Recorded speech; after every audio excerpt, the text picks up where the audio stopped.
All right, good morning. So let's start. I'll share my screen. Just to overview, I'll just revise. Last session मध्ये, last lecture मध्ये, we were talking about verbs.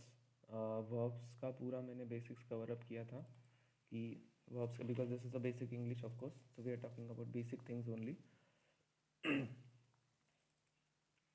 Just I'll just revise it for like 5 to 10 minutes for verbs, and then we'll start parts of speech, which is very important topic in English. Verb is also one of them actually. ठीक है, तो last session में मैंने आपको बताया था कि verbs there are two types of verb. Actually आपको वर्ब्स एक साथ सब राड़ा कर देते हैं, सब एक साथ सिखाया जाता है, पढ़ाया जाता है, which is very confusing again. So verbs there are actually two types of verbs, main verbs and helping verb. Can you guys see my screen?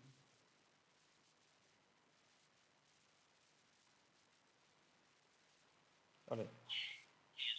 हाँ, so there are two types of verb, main verbs, helping verb. इन दोनों में ज़मीन आसमान का फ़र्क है, और इनका डिफरेंस अगर आपको पता है तभी आपको टेंसेस प्रॉपर समझेंगे.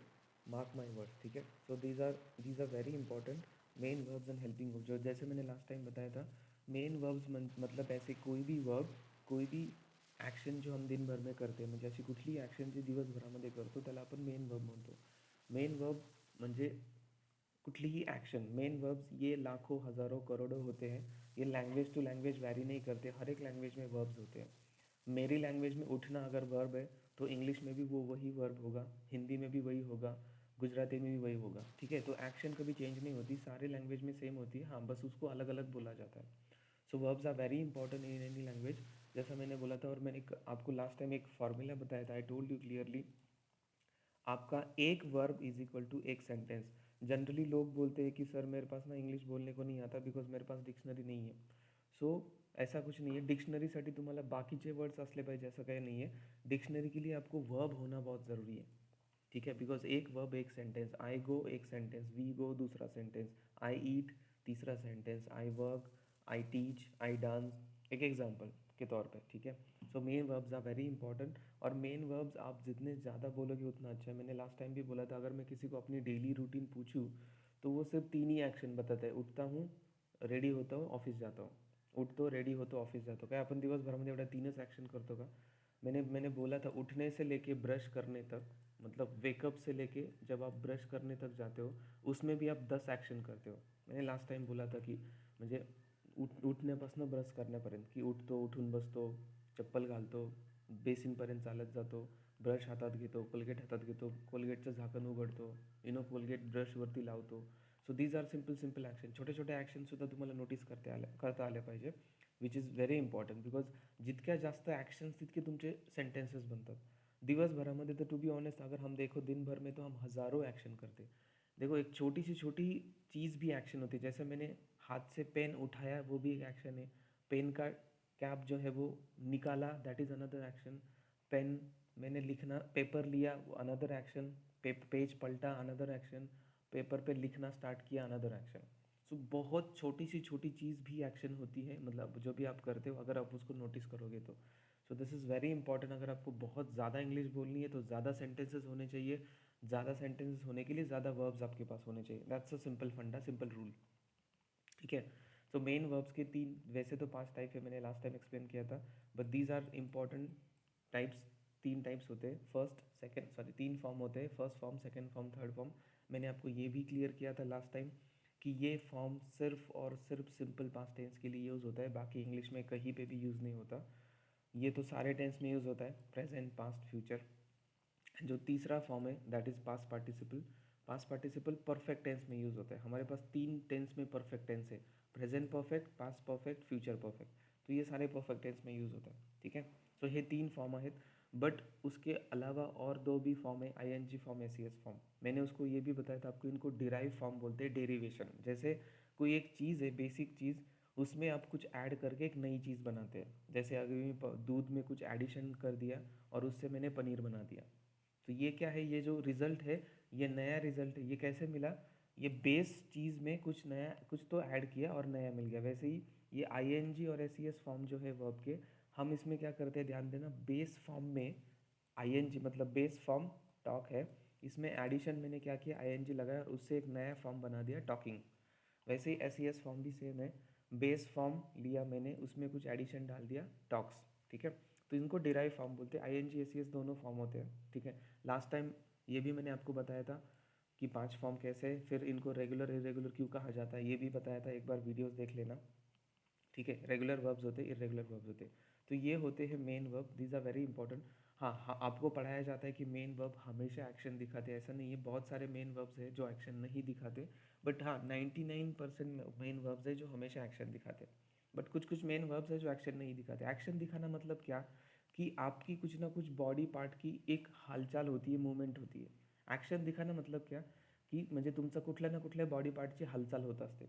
वॉक करते टाइम मेरे हाथों की पैर की मूवमेंट होगी, टॉक करते टाइम मेरे होठों की या फिर माउथ की मूवमेंट होगी, ईटिंग के टाइम मेरे हाथों की मूवमेंट होगी। So that is called action. कुछ ऐसी कुछ चीज़ जो करते टाइम आपका बॉडी पार्ट कुछ ना कुछ कर रहा है या फिर बॉडी पार्ट की हालचाल हो रही है, मूवमेंट हो रहा है, that is your main verb, action. Next helping verb मैंने बोला था, इनको हेल्पिंग वर्ब क्यों कहा जाता है, बिकॉज ये सिर्फ हेल्प करते हैं हमारे पास। और थैंक गॉड हेल्पिंग वर्ब हमारे पास सिर्फ 11 है, मेन वर्ब का कोई नंबर नहीं है। मेन वर्ब लाखों हज़ारों करोड़ों मेन वर्ब है, जितने आप एक्शन करते हो उतने मेन वर्ब है। हम कितने एक्शन करते हैं हम नहीं बता सकते, हम बहुत सारी एक्शंस करते हैं, ठीक है। सो मेन वर्ब्स अनगिनत है, लिमिटेड नहीं है, but helping verbs are 11 only. तो दीज आर हेल्पिंग वर्ब्स, ठीक है। तो मैंने इनका डिफरेंस भी आपको बताया था। हेल्पिंग वर्ब, पहली तो बात सबसे इंपॉर्टेंट डिफरेंस होता है कि हेल्पिंग वर्ब कोई भी एक्शन नहीं दिखाता, ये नो एक्शन होता है। हेल्पिंग वर्ब आपको कभी भी कोई भी एक्शन नहीं दिखाएगा, ठीक है। अब जैसे मैंने यहाँ पे कुछ सेंटेंसेस में हेल्पिंग वर्ब्स लगाए हैं, am, is, was for example, और आई हैव, कार, हैव। तो ये ऐसे वर्ब्स है जो बिल्कुल कुछ भी एक्शन नहीं दिखाते। इसका आप हिंदी मराठी करो, मी मुलगा आहे किंवा तो मुलगा आहे किंवा तो मुलगा होता किंवा माझ्याकडे कार आहे, या फिर शी इज़ गुड, ती सुंदर आहे किंवा ती चांगली आहे, वो अच्छी है, no action at all. So this is very very important कि हेल्पिंग वर्ब अगर आप सोलो यूज़ कर रहे हो, सोलो मतलब सिर्फ हेल्पिंग वर्ब, तो वहाँ पे वो कोई एक्शन नहीं दिखाएंगे। यहाँ पे मैंने यहाँ पे कोई एक्शन नहीं लगाई है, सिर्फ हेल्पिंग वर्ब यूज़ किए, तो नो एक्शन, ठीक है, first point. Second point, helping verb दो टाइप का काम करते हैं या फिर दो फॉर्म होते हैं हेल्पिंग वर्ब के, present form and past form. Main verb के कितने फॉर्म है, वैसे तो 5 है, बट मेन 3 है, ठीक है। हेल्पिंग वर्ब में कोई तीसरा फॉर्म नहीं होता, या फिर हेल्पिंग वर्ब में आईएनजी फॉर्म भी नहीं होता। आपने कभी aming, ising, aring, wasing, wering नहीं सुना होगा। So there are only two forms of helping verb, main verb के 5 फॉर्म है। एंड सबसे important point in terms of tense, helping verb क्या करते हैं, आपका जो, जैसे देखो टेंसेस में 3 मेन टाइप है। टेंस जो है इसमें 3 मेन टाइप है, एक present tense, then we have past tense, and then we have future tense, ठीक है। तो हेल्पिंग वर्ब क्या करते हैं, ये जो मेन टेंस है ये पहचानने में आपको मदद करते हैं। कैसे मदद करते हैं, फॉर एग्जांपल अगर मैंने बोला कि ही इज़ बॉय, इससे क्या पता चल रहा है मुझे, एटलीस्ट ये मेरा प्रेजेंट टेंस है। और जैसे ही मैंने बोला ही वॉज बॉय, इससे मुझे पता चला ये पास्ट टेंस है। For example he has car and he had car, ये ध्यान देना बिकॉज टेन्सेस में आपको काम आएगा। तो याच्यामध्ये डिफरन्स काय आहे, सो हॅजकडे बघून मला ॲटलीस्ट एवढं समजले की हाँ प्रेजेंट टेंस है, हैड को देख के मुझे एटलीस्ट इतना पता चला ये पास्ट टेंस है। तो इट मीन्स क्या, कि हेल्पिंग वर्ब हमें क्या करते हैं, फ्यूचर की बात मैं बाद में करता हूँ बिकॉज वहाँ पे विल लगाते हैं, मैंने आपको बोला था he will be boy, something like that. तो ये भी एक काइंड ऑफ हेल्पिंग वर्ब ही है, बट लेकिन हम ये बाद में पढ़ेंगे, ठीक आहे। म्हणजेच काय असतं की हेल्पिंग वर्ब जो होते हैं ये आपको टेंस के मेन टाइप पहचानने में मदद करते हैं, विच इज़ वेरी वेरी इंपॉर्टेंट, ठीक है। मेन वर्ब आपको नहीं करेंगे। अगर मैंने यहाँ पे ऐसा सिर्फ मेन वर्ब लिखा है, टॉकिंग फॉर एग्जाम्पल, ठीक है, तो ये मुझे मेन टेंस पहचानने में मदद नहीं करेगा। इससे मुझे थोड़ी ना पता चल रहा है ये कौन सा टेंस है, पास्ट टेंस है, प्रेजेंट टेंस है, फ्यूचर टेंस है। हाँ, जब मैं ऐसा लगाऊंगा, इज़ लगाऊंगा तो पता चलेगा प्रेजेंट टेंस है, वॉज लगाऊंगा तो पता चलेगा पास्ट टेंस है, एंड विल बी लगाऊंगा तो पता चलेगा फ्यूचर टेंस है। म्हणजेच पॉइंट काय है, पॉइंट इज़ दैट कि ये आपके जो हेल्पिंग वर्ब्स है ये आपको मेन टेंस पहचानने में मदद करेंगे। टॉकिंग से मुझे नहीं पता चलता ये कौन सा टेंस है, मतलब हाँ इतना पता चलता है ये कंटिन्यूस टेंस है, मतलब सब टाइप। मैंने लास्ट टाइम भी बोला था कि मेन वर्ब सब टाइप पहचानने में मदद करते हैं। टॉकिंग से मुझे इतना पता चला कि ये कंटिन्यूस टेंस है, बट कौन सा continuous, present continuous, past continuous, future continuous मैं कैसे पहचानूंगा? ऑफ कोर्स हेल्पिंग वर्ब से ही पहचानूंगा, राइट? सो जो हेल्पिंग वर्ब्स होते हैं, ध्यान देना, this is very very important. They will help you to identify main tense. Main मतलब जो ओरिजिनल टेंस होते हैं, जो मेन हमारे पास 3 टेंस है वो, ठीक है? सिर्फ टॉकिंग से अगर मैं इज को सपोज छुपा दूँ तो मुझे टॉकिंग से नहीं पता चलता। हाँ, बस मुझे इतना पता चलता है कि वो कंटिन्यूस टेंस है, बट कौन सा continue, is it present continuous, past continuous, future continuous? No, no idea.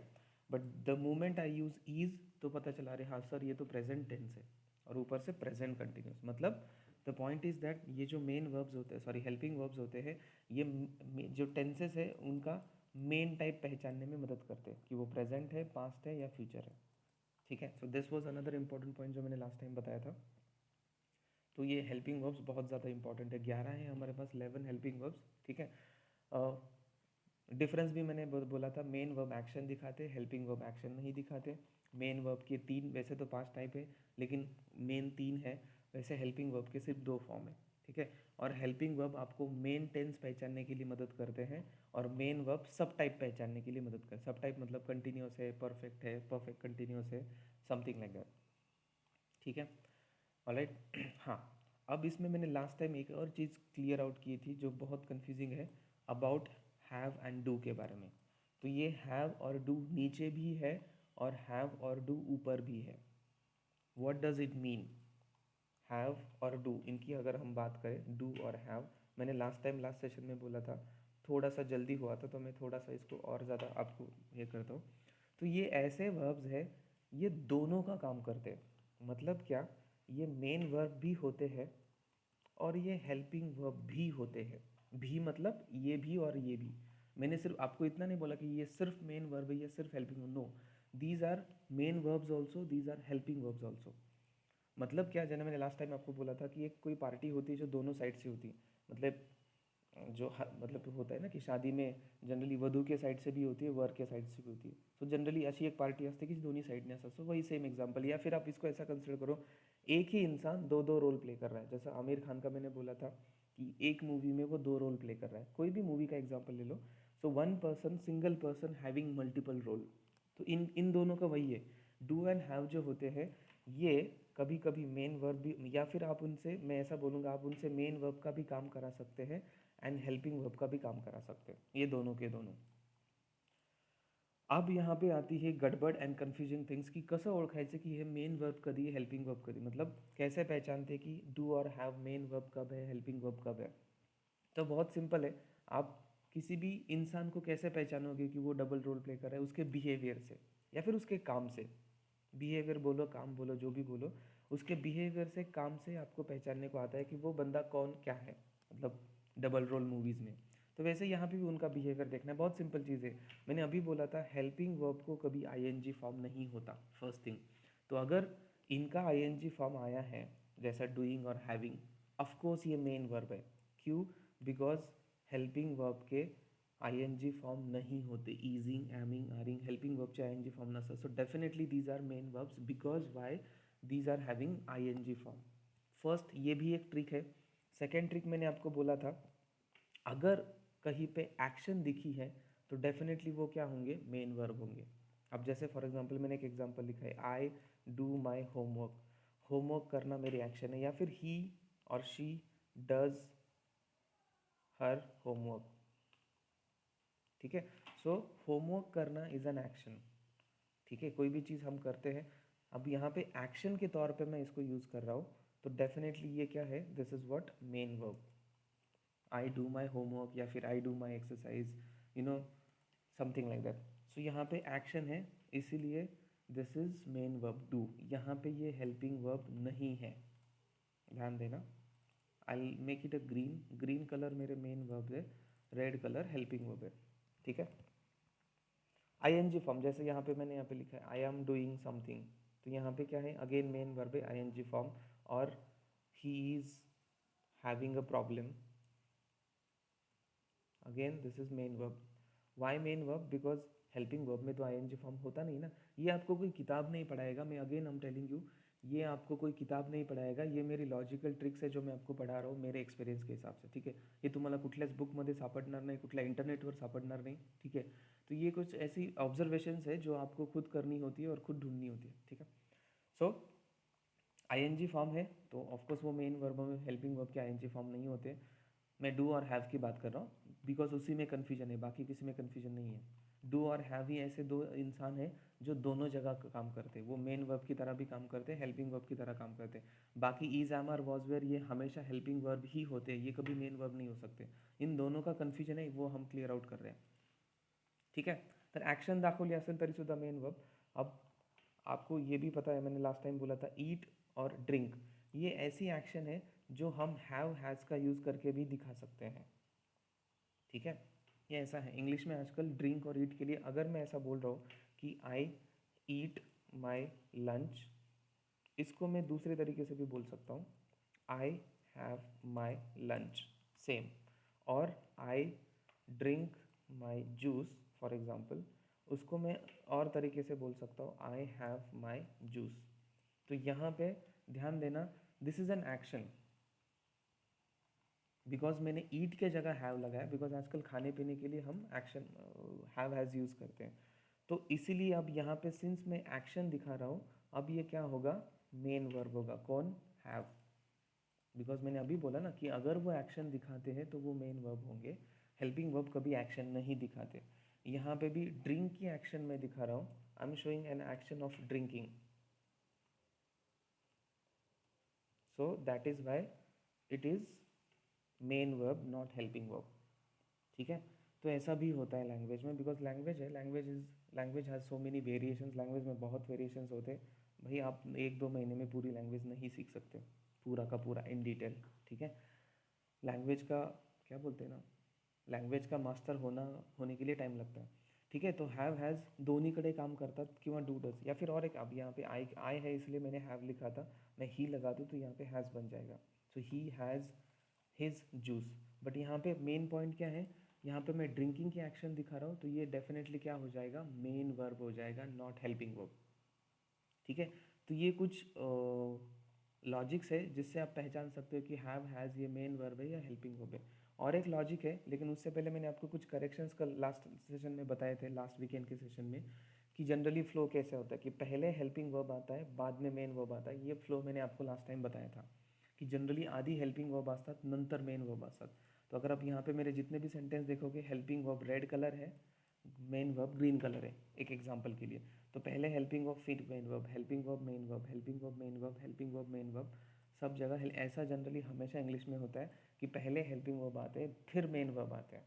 यही सीक्वेंस है. हाँ, लेकिन यहाँ पे मैंने आपको एक चीज़ इंपॉर्टेंट बताई थी कि हेल्पिंग वर्ब के बाद मेन वर्ब का बेस फॉर्म मत लगाओ. जैसा I am talk, this is wrong, ठीक है. या फिर she is eat, this is wrong. या फिर ही हैज़ ईट, ये भी रॉन्ग है. मतलब क्या कि आप हेल्पिंग वर्ब के बाद मेन वर्ब का V1 मतलब बेस फॉर्म लगाना अलाउड नहीं है. या तो आपको ING फॉर्म लगाना पड़ेगा कि आई am talking, she is eating, या फिर थर्ड फॉर्म लगाना पड़ेगा, ही हैज़ ईटन, सॉरी, ठीक है. तो या तो ING फॉर्म होगा या तो थर्ड फॉर्म होगा वर्ब का. किसके बाद, हेल्पिंग वर्ब के बाद. अगर आप मेन वर्ब लगा रहे हो तो टॉकिंग मेरा मेन वर्ब है. मतलब क्या, माई पॉइंट इज दैट अगर आप, अगेन आई एम रिपीटिंग, अगर आप हेल्पिंग वर्ब कितने हैं, वी हॅव 11 हेल्पिंग वर्ब. जर तुम्ही हेल्पिंग वर्ब नंतर जर मेन वर्ब लावत असाल तर मेक श्योर त्याचा बेस फॉर्म इथं वापरू नका. दिस इज एब्सोल्युटली रॉन्ग, ये गलत है, ठीक है. या तो फिर आपको ING फॉर्म लगाना पड़ेगा या तो फिर थर्ड फॉर्म लगाना पड़ेगा. किसका, मेन वर्ब का.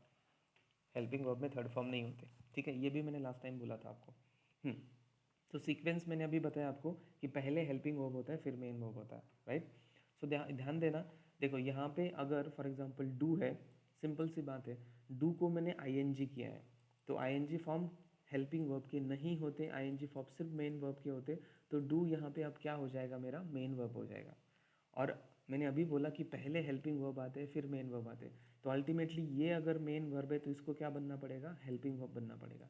So now this is my helping verb, was. Same example यहाँ पे भी देखो, डन है. ये डू का कौन सा फॉर्म आहे? तिसरा फॉर्म.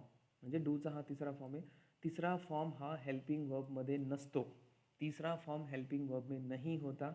जबकि मैंने डू का, मैं डू और हैव का कन्फ्यूजन आपको बता रहा हूँ. जबकि मैंने डू का तीसरा फॉर्म लगा दिया तो डेफिनेटली ये क्या बन जाएगा? मेन वर्ब हो जाएगा. और अगर ये मेन वर्ब है तो पहले कौन आता है? हेल्पिंग वर्ब आता है. तो मतलब हेल्पिंग वर्ब हमेशा पहले आता है, बाद में मेन वर्ब आता है. ऐसा हमेशा इंग्लिश में होता है, जनरली ऑलवेज होता है. ठीक है, याद रखना. एक और एग्जांपल, अब यहाँ पे गॉन, ये तो कन्फ्यूजन ही नहीं है. तो ये तो मेरा मेन वर्ब है, गो का थर्ड फॉर्म है gone. Third form helping verb में नहीं होते, ये तो वैसे भी मेन वर्ब है. तो इसको क्या होना पड़ेगा? फिर हेल्पिंग वर्ब होना पड़ेगा, हैज़. हैज़ अब यहाँ पे मेन वर्ब नहीं हो सकता, ये हेल्पिंग वर्ब है. यहाँ पे भी हैड जो था ये मेन वर्ब नहीं था, ये हेल्पिंग वर्ब था. क्यों? बिकॉज आगे मेन वर्ब आ चुका है ना ऑलरेडी. तो इसको अल्टीमेटली हेल्पिंग वर्ब होना पड़ेगा. ठीक है, क्लियर. लास्ट टाइम भी मैंने एक एग्जांपल, अमोल ने जब एग्जांपल पूछा था, आय हैव हैड माय डिनर, याचं पण मी क्लॅरिफिकेशन दिलं होतं. यहाँ पे देखो सिंपल सी बात है, मैं खाने पीने की एक्शन की बात कर रहा हूँ. तो खाने पीने की चीज़ों के लिए हम V3 लगा, सॉरी हैव या डू, हैव और हैज़ लगा सकते हैं खाने पीने की चीज़ों के लिए. इसका ये जो सेंटेंस है ये इस तरीके से, आय हैड ईटन माय डिनर, एक एग्जाम्पल के तौर पर. ठीक आहे, म्हणजेच काय, मी माझं डिनर केलेलं आहे किंवा खाल्लेलं आहे. तो मैंने अभी बोला था आजकल खाने पीने की चीज़ों के लिए हैव हैज़ लगाते. तो मैंने क्या किया? ईटन की जगह हैड लगा दिया. अभी हैड क्यों लगा दिया? बिकॉज मुझे यहाँ पे V3 लगाना कंपलसरी होता है. ये मैं टेंसेस में आपको बताऊंगा, ये परफेक्ट टेंस है. V3 मतलब मेन वर्ब का थर्ड फॉर्म. तो ईटन का थर्ड फॉर्म है, वैसे ही हैव का थर्ड फॉर्म जो है वो हैड हो जाता है. सेकंड भी हैड है, थर्ड भी हैड है. ठीक है. तो लेकिन यहाँ पे ये जो हैड है रेड कलर में, ये मेरा मेन वर्ब है. I am sorry, main verb क्यों है? बिकॉज मैं ईटिंग की एक्शन दिखा रहा हूँ, राइट.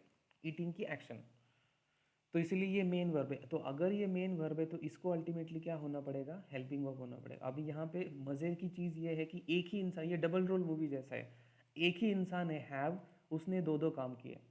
मतलब हैव ये जो वर्ब है, इसने यहाँ पे पहले हेल्पिंग वर्ब का काम किया, फिर यहाँ पे मेन वर्ब का काम किया. आमिर खान के मूवी के जैसा, या फिर डबल रोल मूवी के जैसा, एक ही इंसान दो दो काम. ठीक है, ये ध्यान देना, डोंट गेट कंफ्यूज. ये मैंने ये, अगर ये नहीं समझ में आ रहा तो पहले ये समझ लो. ठीक है, ईट मेरा मेन वर्ब है जिसका मैंने थर्ड फॉर्म लगा दिया, बिकॉज ये परफेक्ट टेंस है, ये बाद में हम पढ़ेंगे. ड्यू टू परफेक्ट टेंस इसका थर्ड फॉर्म है. तो सिंस ये मेन वर्ब है तो इसको क्या होना पड़ेगा? डेफिनेटली हेल्पिंग वर्ब होना पड़ेगा. बराबर. तो पहले तो बात ये समझ में आ गई, हैव हेल्पिंग वर्ब है, इधर भी हैव हेल्पिंग वर्ब है. बस मैंने क्या किया? इस ईटन को बदल के हैड कर दिया. क्यों कर दिया? बिकॉज आजकल खाने पीने की चीज़ों को भी हम हैव या हैज़ यूज़ कर सकते हैं. तो मुझे ईट नहीं लगा वहाँ पे, मुझे ईट वर्ब, यहाँ पे मैंने ईट वर्ब लगा दिया. तो मुझे ईट नहीं लगाना था, ईट की जगह मुझे हैव लगाना था. इसलिए ऊपर मैंने क्या किया? ईट को निकाल के अब हैव लगा. लेकिन यहाँ पे तीसरा फॉर्म यूज़ क्यों किया? बिकॉज इंग्लिश में परफेक्ट टेंस में कंपलसरी तीसरा फॉर्म होता है. बिकॉज ये मेरा परफेक्ट टेंस है, इसलिए इसलिए V3 लगा दिया. तो ईटन, हैड, दोनों वर्ब के तीसरे फॉर्म है. ईटन ईट का तीसरा फॉर्म है, हैड हैव का तीसरा फॉर्म है. ठीक है. तो ये मेरा मेन वर्ब है, बिकॉज मैं यहाँ पे ईटिंग के एक्शन दिखा रहा हूँ. इधर भी मेरा ईटन मेन वर्ब है, ये दोनों सेम हो गए. तो अल्टीमेटली ये क्या है? मेरा हेल्पिंग वर्ब है. ठीक है. तो ये भी मैंने लास्ट सेशन में आपको क्लियर आउट किया था. फिर भी डाउट है तो you can go and watch videos. तो ये कुछ इंपॉर्टेंट पॉइंट्स थे अबाउट वर्ब्स की आप कैसे पहचान. ये specially we have a confusion about have and do. So to avoid that confusion, these are the tricks कि आप कैसे पहचान सकते हो कि वो have and do main verb की तरह आपने यूज़ किए कि हेल्पिंग वर्ब की तरह यूज़ किया. ठीक है. All right, any confusion, any doubt, any question in this?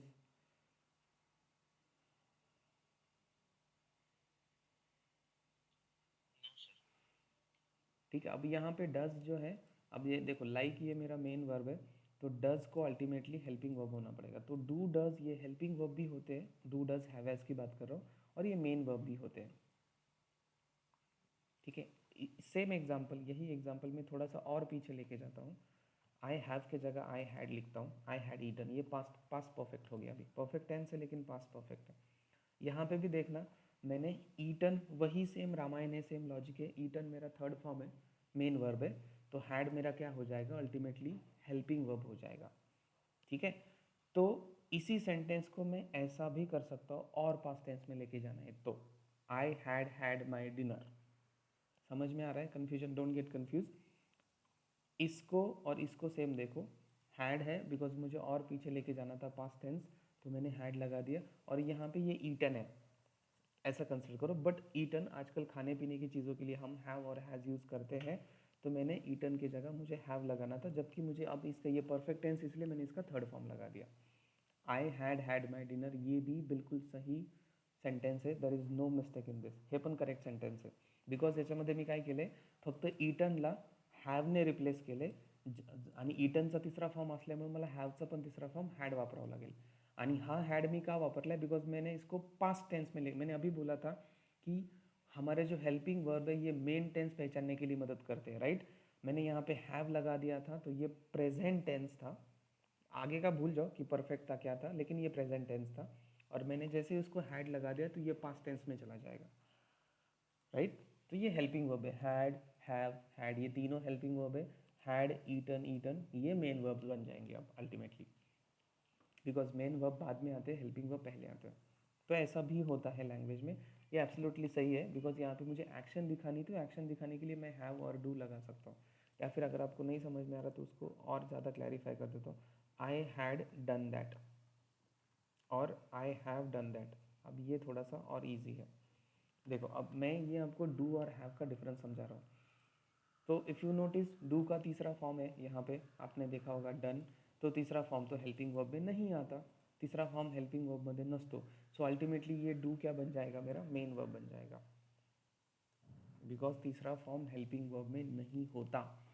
तो डू इज़ माई तीसरा form, sorry done is third form of do, तो ये मेन वर्ब हो जाएगा. तो अगर ये मेन वर्ब है तो इसको अल्टीमेटली क्या होना पड़ेगा, हेल्पिंग वर्ब होना पड़ेगा. बिकॉज दो मेन वर्ब्स सेम फॉर्म में साथ में नहीं आते. मैंने लास्ट टाइम आपको समझाया था, मैंने वो सारा क्लियर आउट किया था कि क्या पॉसिबल है क्या पॉसिबल नहीं है इन इन इन एनी सेंटेंस. ठीक है, जैसे दो मेन वर्ब साथ में नहीं आते, वैसे दो हेल्पिंग वर्ब साथ में नहीं आते.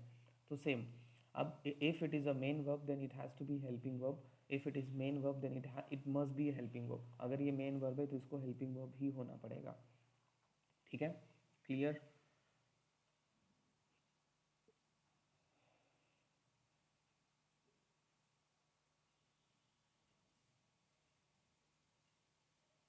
और हेल्पिंग वर्ब अगर है तो हेल्पिंग वर्ब का कोई मीनिंग नहीं होता, उसका कुछ क्या बोलते हैं, वो कुछ एक्शन नहीं दिखाता, वो सिर्फ हेल्प करता है.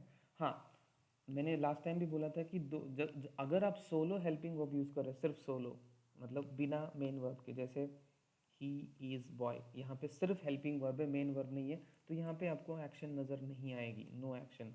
हाँ, बट आप दोनों साथ में भी यूज़ कर सकते हो, जैसे ही इज़, दोनों मतलब एक मेन वर्ब एक helping verb. He is eating, अब यहाँ पे एक्शन आपकी दिख जाएगी. तर हे एक लक्षात ठेवा, दिस इज व्हेरी इंपॉर्टंट. म्हणजे तुम्ही कधी कधी हेल्पिंग वर्ब सिर्फ सोलो पण वापरू शकता. सी, ये दोनों हेल्पिंग वर्ब मेन वर्ब ऐसे वर्ब है, आप उनको सिर्फ सेपरेट भी लिख सकते हो और दोनों साथ में भी लिख सकते हो. मतलब कोई कोई एक्शन है जिसमें सिर्फ मैं मेन वर्ब लगा, जैसे आई ईट, इसमें सिर्फ मैंने मेन वर्ब लगा दिया, कोई हेल्पिंग वर्ब नहीं लगाया. ठीक है. और इसमें I am eating, sorry I am boy, इसमें मैंने सिर्फ हेल्पिंग वर्ब लगा दिया, नो मेन वर्ब. सिर्फ हेल्पिंग वर्ब, सिर्फ मेन वर्ब, सोलो, सोलो भी यूज़ कर सकते हैं. सिर्फ मेन वर्ब सोलो ही आ सकता है, सिर्फ हेल्पिंग वर्ब सोलो आ सकता है, और दोनों कंबाइन भी आ सकते हैं. अब दोनों को मैं कंबाइन लिखता हूँ, आई एम ईटिंग. देखा, यहाँ पे हेल्पिंग वर्ब भी आ गया, मेन वर्ब भी आ गया. म्हणजे तुम्ही हे जे वर्ब्स असतात हे सोलो पण लिहू शकता, मेन वर्ब सोलो किंवा helping verb solo separate without any main verb, and दोनों को भी लिख सकते हो एट अ टाइम. ठीक है, बट ध्यान देना कि दोनों अगर लिखते हो तो पहले हेल्पिंग वर्ब आएगा फिर मेन वर्ब आएगा, ये सीक्वेंस इंपॉर्टेंट है. ठीक है, हमेशा ऐसा होता है, पहले हेल्पिंग वर्ब है फिर मेन वर्ब है. लास्ट टाइम में मैंने आपको कुछ possible situation and impossible situations बताई थी कि कब क्या क्या आता है. जैसे दो मेन वर्ब साथ में नहीं आते, दो हेल्पिंग वर्ब साथ में नहीं आते, am I am is boy ऐसा नहीं होता, या फिर आई एम हैव बॉय ऐसा नहीं होता. तो दो हेल्पिंग वर्ब साथ में नहीं आते, दो मेन वर्ब साथ में नहीं आते. ठीक है. अगर दोनों मेन वर्ब को अगर आपको साथ में लाना है, सपोज आई लाइक, सपोज ऐसा फॉर एग्जांपल दो मेन वर्ब है, मतलब ऐसा तो नहीं होता ना आई ईट डांस या फिर आई ईट टॉक, ऐसा तो नहीं होता. अगर आपको दोनों मेन वर्ब को साथ में लाना है तो एक वर्ब का फॉर्म आपको थोड़ा बदलना पड़ता है. तो अगर आई लाइक भी मेन वर्ब है, टॉक भी मेन वर्ब है, तो आई लाइक टॉकिंग ऐसा होगा। आई लाइक टॉक नहीं होगा, आई लाइक टॉकिंग। बिकॉज यहाँ पे मैंने क्या किया, दो, अभी जैसा मैंने बोला था की दोन मेन वर्ब सेम फॉर्ममध्ये सोबत येऊ शकत नाही, तर हा माझा बेस फॉर्म आहे, हा माझा आय एन जी फॉर्म आहे, दोन्ही मेन वर्ब आहेत।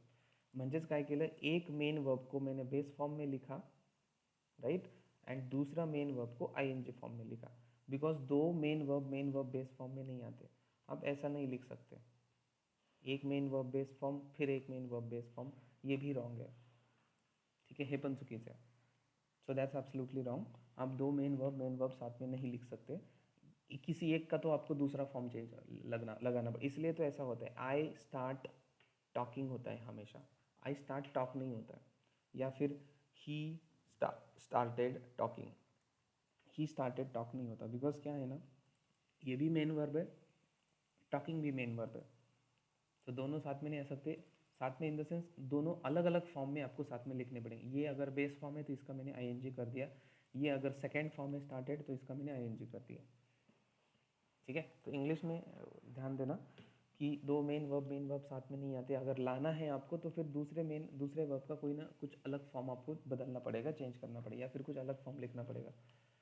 तर तुम्ही दोनों, just to revise, main verb actions दाखवतात, ठीक है, अपन दिवसभरामध्ये हजारों करोड़ों ॲक्शन करतो, दीज आर ॲक्शन वर्ब्स, इनके 5 फॉर्म होते हैं, 1 2 3 and I N G S C S, ये डिराइव फॉर्म है। ये डिराइव मतलब इसके लिए ये अगर आपको याद करना है, ये बहुत ईजी है याद रखने के लिए, आपको सिर्फ बेस फॉर्म याद होना चाहिए, बस आपको उसको आई एन जी लगाना है। बिकॉज जब आपको पनीर बनाना है तो सिर्फ आपको दूध की याद आती है हमेशा, तो वैसे ही है, अगर ये आई एन जी फॉर्म या एस सी एस फॉर्म बनाने हैं तो आपको बेस फॉर्म याद रखना पड़ेगा। कभी कभी हाँ बेस फॉर्म की थोड़ी स्पेलिंग चेंज हो जाती है, वो स्पेलिंग रूल्स में देख लेना, बट हाँ तुम्हाला हा याचा बेस फॉर्म माहिती पाहिजे आई एन जी फॉर्म करायचा असेल तर।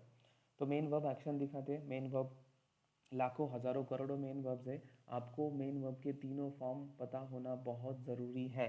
बिकॉज लैंग्वेज में हम कोई भी मेन वर्ब यूज़ कर सकते हैं, आपको इसके लिए कोई शॉर्टकट तरीका नहीं है या फिर कोई ट्रिक नहीं है, ये क्या बोलते हैं, मैं इसके लिए आपको कोई ये हार्ड वर्क ही करना पड़ेगा, आपको याद ही रखना पड़ेगा तीनों की तीनों फॉर्म। या फिर मूवीज़ वगैरह देखो, आपको हमेशा आपकी आंखों के सामने जितने भी वर्ब्स आते जाएंगे वो क्लियर आउट होते जाएंगे कि मेन वर्ब्स के कौन से फॉर्म होते हैं, कैसे कैसे फॉर्म होते हैं।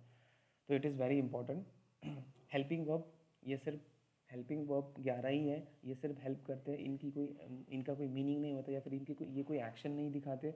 ये सोलो भी आ सकते हैं या फिर मेन वर्ब के साथ भी आ सकते हैं, मेन वर्ब भी सोलो भी आ सकते हैं, सिर्फ मेन वर्ब, और हेल्पिंग वर्ब भी सोलो आ सकते हैं, या फिर दोनों को आप साथ में भी लिख सकते हो, हेल्पिंग वर्ब मेन वर्ब। लेकिन जब आप साथ में लिखते हो तो ध्यान देना, पहले हेल्पिंग वर्ब आएगा फिर मेन वर्ब आएगा, ठीक है। अगेन, दो हेल्पिंग वर्ब आप साथ में नहीं लिख सकते। आई इज़ एम बॉय और शी इज़ आर बॉय ऐसा नहीं होता, और शी इज़ हैव गर्ल ऐसा नहीं होता, ठीक है, और ही इज़ हैव बॉय ऐसा नहीं होता। सो दो हेल्पिंग वर्ब साथ में नहीं आ सकते, again I am repeating it. और दो मेन वर्ब भी साथ में नहीं आ सकते सेम फॉर्म में। अगर दो मेन वर्ब को आपको साथ में लाना है तो दूसरे मेन वर्ब का कोई और फॉर्म आपको लाना पड़ेगा, ठीक है, that is very very important. And third point, have has do does का डिफरेंस। हैव हैज़ ये दोनों जगह काम करते हैं। ये बहुत कन्फ्यूजन होता है बच्चों का, ये समझ में नहीं आता इनको हैव और हैज़ का। तो मैंने अभी बताया था, क्लियर आउट किया कि इनका डिफरेंस आप कैसे समझोगे। बिकॉज हैव हैज़ जो होते हैं ये दोनों जगह काम करते हैं, ये हेल्पिंग वर्ब भी होते हैं, ये मेन वर्ब भी होते हैं, जैसा मैंने यहाँ पे क्लियर आउट किया था।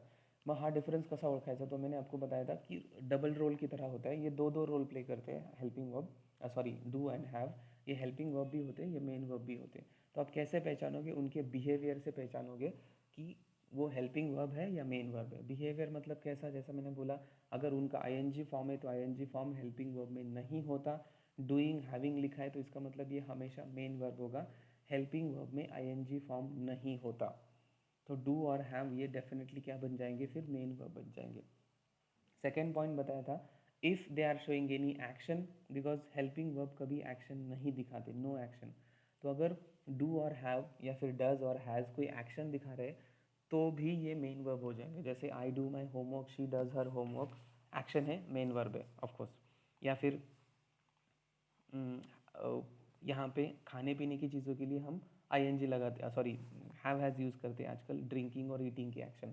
तो मैंने आई ईट को हैव की तरह रिप्लेस किया, मतलब अगर हैव हैज़ को ड्रिंकिंग की एक्शन या ईटिंग के एक्शन दिखाइए तो भी ये मेन वर्ब हो जाएंगे, बिकॉज हेल्पिंग वर्ब में एक्शन नहीं होती। तो आई हैव माई लंच मतलब क्या, यहाँ पे मैं ईटिंग के एक्शन दिखा रहा हूँ, एक्शन दिख रही है तो डेफिनेटली मेन वर्ब होगा, हेल्पिंग वर्ब में एक्शन नहीं होती। सेम यहाँ पे मैं ड्रिंकिंग की एक्शन दिखा रहा हूँ, जूस, जूस क्या होता है, जूस को हम ड्रिंक करते हैं ऑफकोर्स, राईट, ड्रिंकिंग ॲक्शन आहे, कॉमन सेन्स आहे। तो इथे ड्रिंकिंग ॲक्शन दाखवली मी हॅजचा यूज़ करून, बिकॉज हैव हैज़ आजकल खाने पीने के लिए यूज़ किए जाते हैं। मैं फिर से एक बार रिपीट कर रहा हूँ, ठीक है। तो अगर मैं हैव हैज़ का यूज़ करके कोई एक्शन दिखा रहा हूँ तो भी ये मेन वर्ब हो जाएंगे, बिकॉज हेल्पिंग वर्ब एक्शन नहीं दिखा सकते। तो ही हैज़ हिज जूस एक्शन है, खाने पीने के ड्रिंकिंग के एक्शन है, तो मेन वर्ब है, ठीक है। एंड तीसरा पॉइंट ये भी मैंने बोला था आपको कि हाँ, थर्ड फॉर्म, हेल्पिंग वर्ब के थर्ड फॉर्म नहीं होते। अगर मैंने हैव और हैज़ को, ये मैं अभी आपको क्या बता रहा हूँ, हैव और हैज़ का डिफरेंस बता रहा हूँ, बिकॉज हैव हैज़ ये हेल्पिंग वर्ब भी होते, मेन वर्ब भी होते। तो आप कैसे पहचानोगे कि हैव हैज़ हेल्पिंग वर्ब है कि मेन वर्ब है उस सेंटेंस में। तो जैसे मैंने बोला, अगर सेंटेंस में आपने उसके तीसरे फॉर्म यूज़ किए, जैसे डन, डू का तीसरा फॉर्म है, राइट। अब डू का तीसरा फॉर्म डन है, तो तीसरा फॉर्म तो हेल्पिंग वर्ब में होता ही नहीं, तो डेफिनेटली ये क्या है, मेन वर्ब है। या फिर आपने हैव का तीसरा फॉर्म यहाँ पे लगाया, जैसे I have had my dinner, या फिर आई हैव, जो भी आपने लगाया, तीसरा फॉर्म अगर लगाया है तो तीसरा फॉर्म हेल्पिंग वर्ब में नहीं होता, तो डेफिनेटली इसको क्या बनना पड़ेगा, मेन वर्ब। तो ये कुछ तरीके हैं कि आप कैसे पहचानोगे कि हैव हैज़ हेल्पिंग वर्ब है या मेन वर्ब है, या फिर डू डज हेल्पिंग वर्ब है, मेन वर्ब है। दो तीन तरीके मैंने आपको बताए। और एक तरीका है जो मैंने बोला था कि जनरली पहले हेल्पिंग वर्ब आते हैं फिर मेन वर्ब आते हैं। तो अगर डन मेरा मेन वर्ब है, मैंने अभी समझा क्यों मेन वर्ब है, बिकॉज इसका मैंने थर्ड फॉर्म यूज़ किया, किसका, डू का थर्ड फॉर्म डन है, तो डू का मैंने तीसरा फॉर्म यूज़ किया, तीसरा फॉर्म हेल्पिंग वर्ब में नहीं होता, तो डू मेरा उस सेंटेंस में हेल्पिंग वर्ब नहीं हो सकता, कौन से, ये सेंटेंस में। तो अगर ये मेन वर्ब है तो अल्टीमेटली ये क्या बन जाएगा, हेल्पिंग वर्ब। तो हैड क्या है, मेरा हेल्पिंग वर्ब है, डन मेरा मेन वर्ब है। क्यों, बिकॉज तीसरा फॉर्म यूज़ किया है डन का। Clear, any questions, any doubts, anyone? मैंने बहुत डिटेल में आपको उसका डिफरेंस समझाया। लास्ट के जो सीरीज, लास्ट का जो सेशन है, लास्ट वीकेंड का सेशन यूट्यूब पे ऑलरेडी है, उसके उसमें भी मैंने ये सब डिटेल में एक्सप्लेन किया है। अगर क्वेश्चन है, डाउट्स है, तो you can again go through it, but still anyone, any confusion, any doubt in this?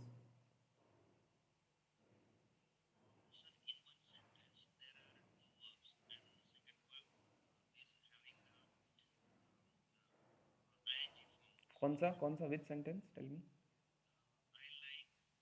हाँ, yes,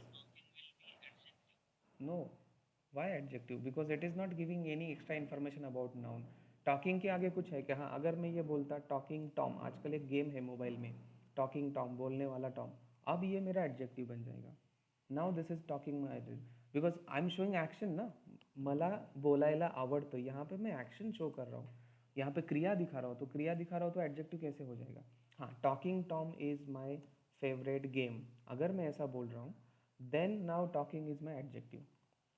Why? Because it is giving extra information about the noun Tom. Main verb का ING form adjective तभी बनेगा जब वो noun के बारे में extra information देगा। वर्ब, हाँ हाँ, अगर आप ऐसा लिख रहे हो, आई लाइक टॉकिंग टॉम, हाँ, then now talking is an adjective.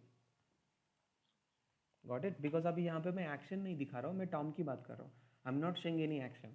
मुझे इस इंसान की बात करनी है जो बोलने वाला टॉम है।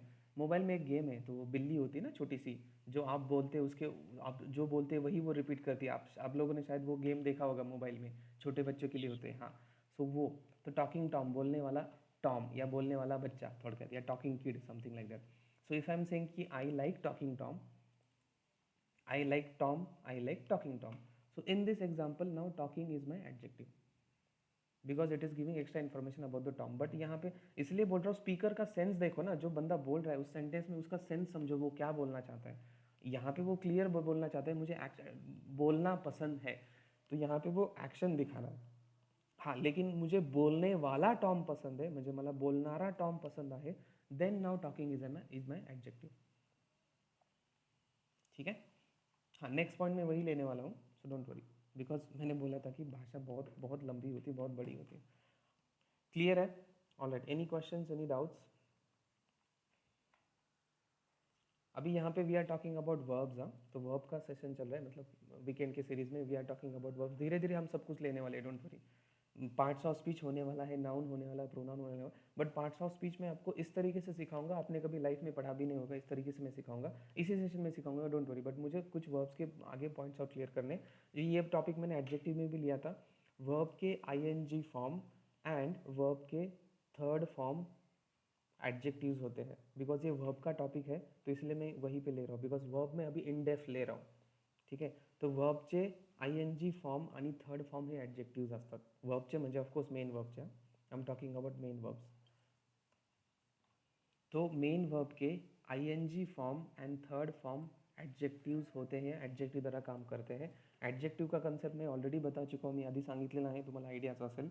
बट अगर किसी को नहीं पता तो समझ लो, एडजेक्टिव ऐसा कोई शब्द होता है जो नाउन के बारे में, उसके आगे आने वाले नाउन के बारे में एक्स्ट्रा इन्फॉर्मेशन देता है.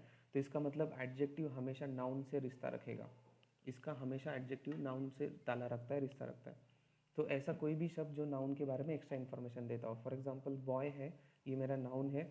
अगर मैंने बोला स्मार्ट बॉय, तो स्मार्ट ने क्या किया, बॉय के बारे में थोड़ा बहुत एक्स्ट्रा इन्फॉर्मेशन दिया. कैसा लड़का, स्मार्ट लड़का. या फिर dull boy, big boy, sad boy, happy boy, ये सारे एडजेक्टिव्स है बिकॉज ये बॉय के बारे में एक्स्ट्रा इन्फॉर्मेशन दे रहे हैं.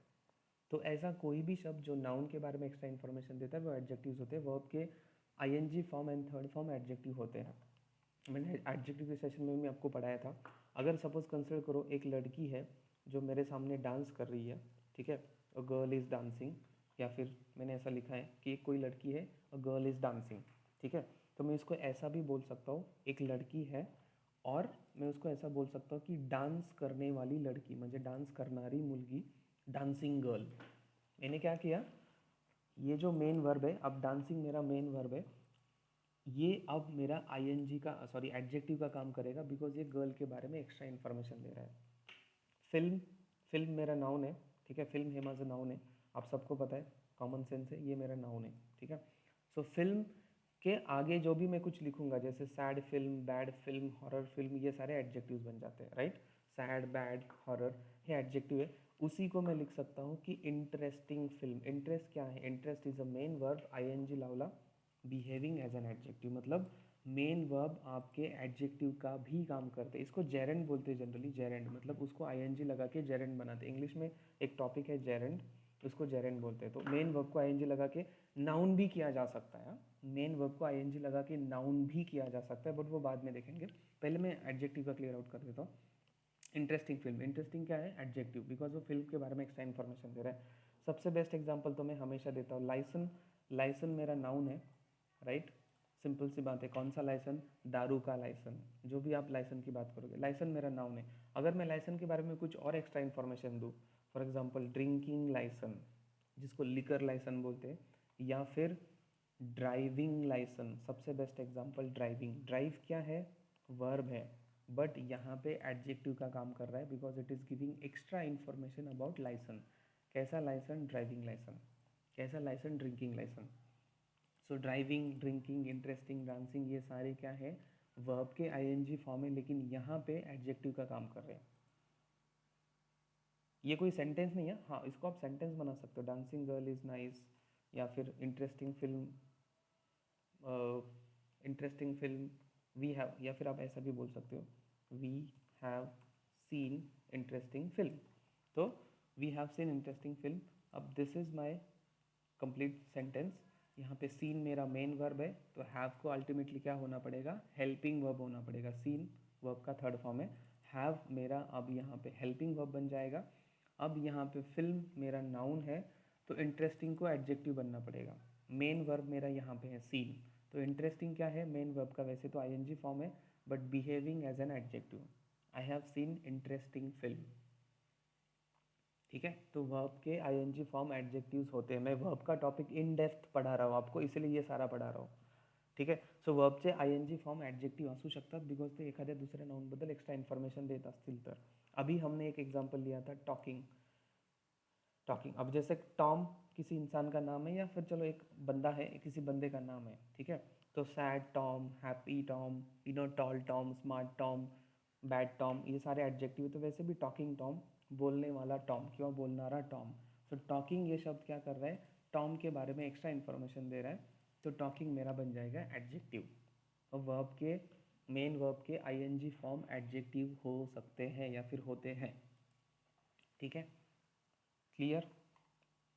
देन मेन वर्ब के थर्ड फॉर्म्स, ये भी एडजेक्टिव होते हैं, because we are talking about verbs, तो we are in depth talking about verbs, ठीक है। तो मेन वर्ब के थर्ड फॉर्म भी एडजेक्टिव होते हैं, जैसे मैंने हमेशा एक एग्जांपल दिया था, एक I have clean the house, मैंने एक घर को पूरी तरह से क्लीन किया है। मैं इसी को इस तरीके से भी बोल सकता हूँ, क्लीन्ड किया हुआ हाउस, क्यों क्लीन्ड हाउस। क्लीन क्या है, मेरा वर्ब है, वर्ब का थर्ड फॉर्म है behaving as an adjective, because ये नाउन के हाउस आगे जो नाउन है उसके बारे में एक्स्ट्रा इन्फॉर्मेशन दे रहा। अगर ये नहीं समझ रहा, एक और एग्जांपल, ही इज़ टायर्ड, मतलब वो थका हुआ है, मैं इसको ऐसा भी बोल सकता हूँ, टायर्ड पर्सन। तो tired is what, is main verb, main verb का थर्ड फॉर्म है टायर्ड वैसे तो, यहाँ पे behaving as an adjective, because ये पर्सन के बारे में एक्स्ट्रा इन्फॉर्मेशन दे रहा है, ठीक है। ब्रोक सबसे बेस्ट एग्जांपल चेयर है, चेयर क्या है, नाउन है, हे सगळ्यांना माहीत असलं, एक चेयर है, चेयर नाउन है। बैड चेयर, खराब chair, you know dusty chair, ऐसा ये सारे एडजेक्टिव हो जाएंगे, बिकॉज चेयर के बारे में एक्स्ट्रा इन्फॉर्मेशन दे रहे हैं। अगर उसी को मैं ऐसा बोलूँ ब्रोकन चेयर, तो ब्रोकन क्या बन जाएगा, ब्रोकन वैसे तो मेन वर्ब का कौन सा फॉर्म है, थर्ड फॉर्म, लेकिन ये चेयर के बारे में एक्स्ट्रा इन्फॉर्मेशन दे रहा है, ब्रोकन एडजेक्टिव। सपोज एक सेंटेंस में लिखता हूँ, आई हैव ब्रोकन चेयर, और आई हैव 15 ब्रोकन चेयर्स, मेरे पास 15 ब्रोकन चेयर्स है। तो अब ये जो ब्रोकन है, ब्रोकन क्या कर रहा है, चेयर के बारे में एक्स्ट्रा इन्फॉर्मेशन दे रहा है। ब्रोकन वैसे तो विथ मेन वर्ब का थर्ड फॉर्म है, बट यहाँ पे giving extra information about the chairs, broken मेरा एडजेक्टिव बन जाएगा। मतलब मेन वर्ब के जो तीसरा फॉर्म होता है, तीसरा फॉर्म ये वाला एंड आईएनजी फॉर्म, दोनों एडजेक्टिव का काम कर सकते हैं, ब्रोकन चेयर्स, ठीक है। या फिर ब्रोकन लॅपटॉप बोलो, ब्रोकन मोबाईल, मेरे पास ना 15 टूटे हुए मोबाईल आहे, माझ्याकडे 15 ब्रोकन मोबाईल आहेत। सो ब्रोकन एडजेक्टिव, बट वैसे तो मेन वर्ब का थर्ड फॉर्म है बिहेविंग एज एन एडजेक्टिव, तो मेन वर्ब एडजेक्टिव का भी काम कर सकते हैं। This topic is related to main verb, इसलिए मैं ले रहा हूँ, because I have already covered this topic in adjective session, and I have already uploaded the videos on adjectives videos on YouTube, ठीक है, वो भी मैंने कर दिया, एक बार जाऊन बघून घ्या। बट हाँ टॉपिक मेन वर्ब से रिलेटेड है, इसलिए मैं ये फिर से ले रहा हूँ, ठीक है। सो मेन वर्ब एडजेक्टिव भी हो सकते हैं, मेन वर्ब का कौन सा form, ING form and third form, ठीक है। किसी को डाउट है तो you can ask me. Spoil, अब स्पॉइल ये मेरा मेन वर्ब है, स्पॉइल मतलब खराब होना, ठीक है। अब मैंने बोला स्पॉइल किड या फिर स्पॉइल बॉय, बिगड़ा हुआ बॉय, बिगड़ा हुआ या फिर खराब हुआ लड़का, या फिर जो बिगड़ा हुआ लड़का है ना उसकी बात, बिगड़लेला मुलगा। तो स्पॉइल्ड क्या है, मेन वर्ब का थर्ड फॉर्म है। मैंने लास्ट टाइम भी एक ट्रिक बोली थी, ईडी हमेशा सिर्फ मेन वर्ब को लगता है, ईडी किसी नाउन प्रोनाउन एडजेक्टिव एडवर्ब किसी को नहीं लगता। दत्ता है नाउन है, ईडी नहीं लगेगा, राव नाउन है, ईडी नहीं लगेगा, लैपटॉप नाउन है, बॉय को आपने कभी ईडी लगाया, नो। सो ईडी अगर लगता है तो डेफिनेटली वो मेन वर्ब की ही बात हो रही होगी, वर्ब होते हैं वो, बिकॉज ईडी सिर्फ वर्ब को लगते हैं। लास्ट सेशन में मैंने रेगुलर और इरेगुलर वर्ब पूरा कवर किया था, so please go and watch that video if you have doubt, ठीक है। सो ये मेरा वर्ब है, मेन वर्ब, मेन वर्ब का थर्ड फॉर्म है behaving as an adjective. Suppose your kid is spoiled kid, या फिर your boy is spoiled boy, मतलब आपका जो बेटा है वो बिगड़ा हुआ बेटा है, अगर सेंटेंस में यूज़ करें तो। यहाँ पे देखो स्पॉइल्ड मेरा मेन वर्ब है, behaving as an adjective because it is giving extra information about the boy. मैं यहाँ पे कोई एक्शन नहीं दिखा रहा हूँ, ये जितने भी एग्जाम्पल मैंने अभी आपको समझाए, हाँ यहाँ पे मेरी एक्शन थी तो ये बात अलग है, I have clean my house action दिखा रहा था, बट यहाँ पे मैं एडजेक्टिव की बात कर रहा था, यहाँ पे मैं कोई एक्शन नहीं दिखा रहा था, क्लीन हाउस और टायर्ड पर्सन या फिर ब्रोकन मोबाइल या फिर your boy, sorry my bad, your boy is spoiled boy, देखिए आपका जो लड़का है वो बिगड़ा हुआ लड़का है, स्पॉइल्ड लड़का है। तो एडजेक्टिव सॉरी मेन वर्ब का third form behaving as an adjective. Yes, any questions, any doubts, anyone in this?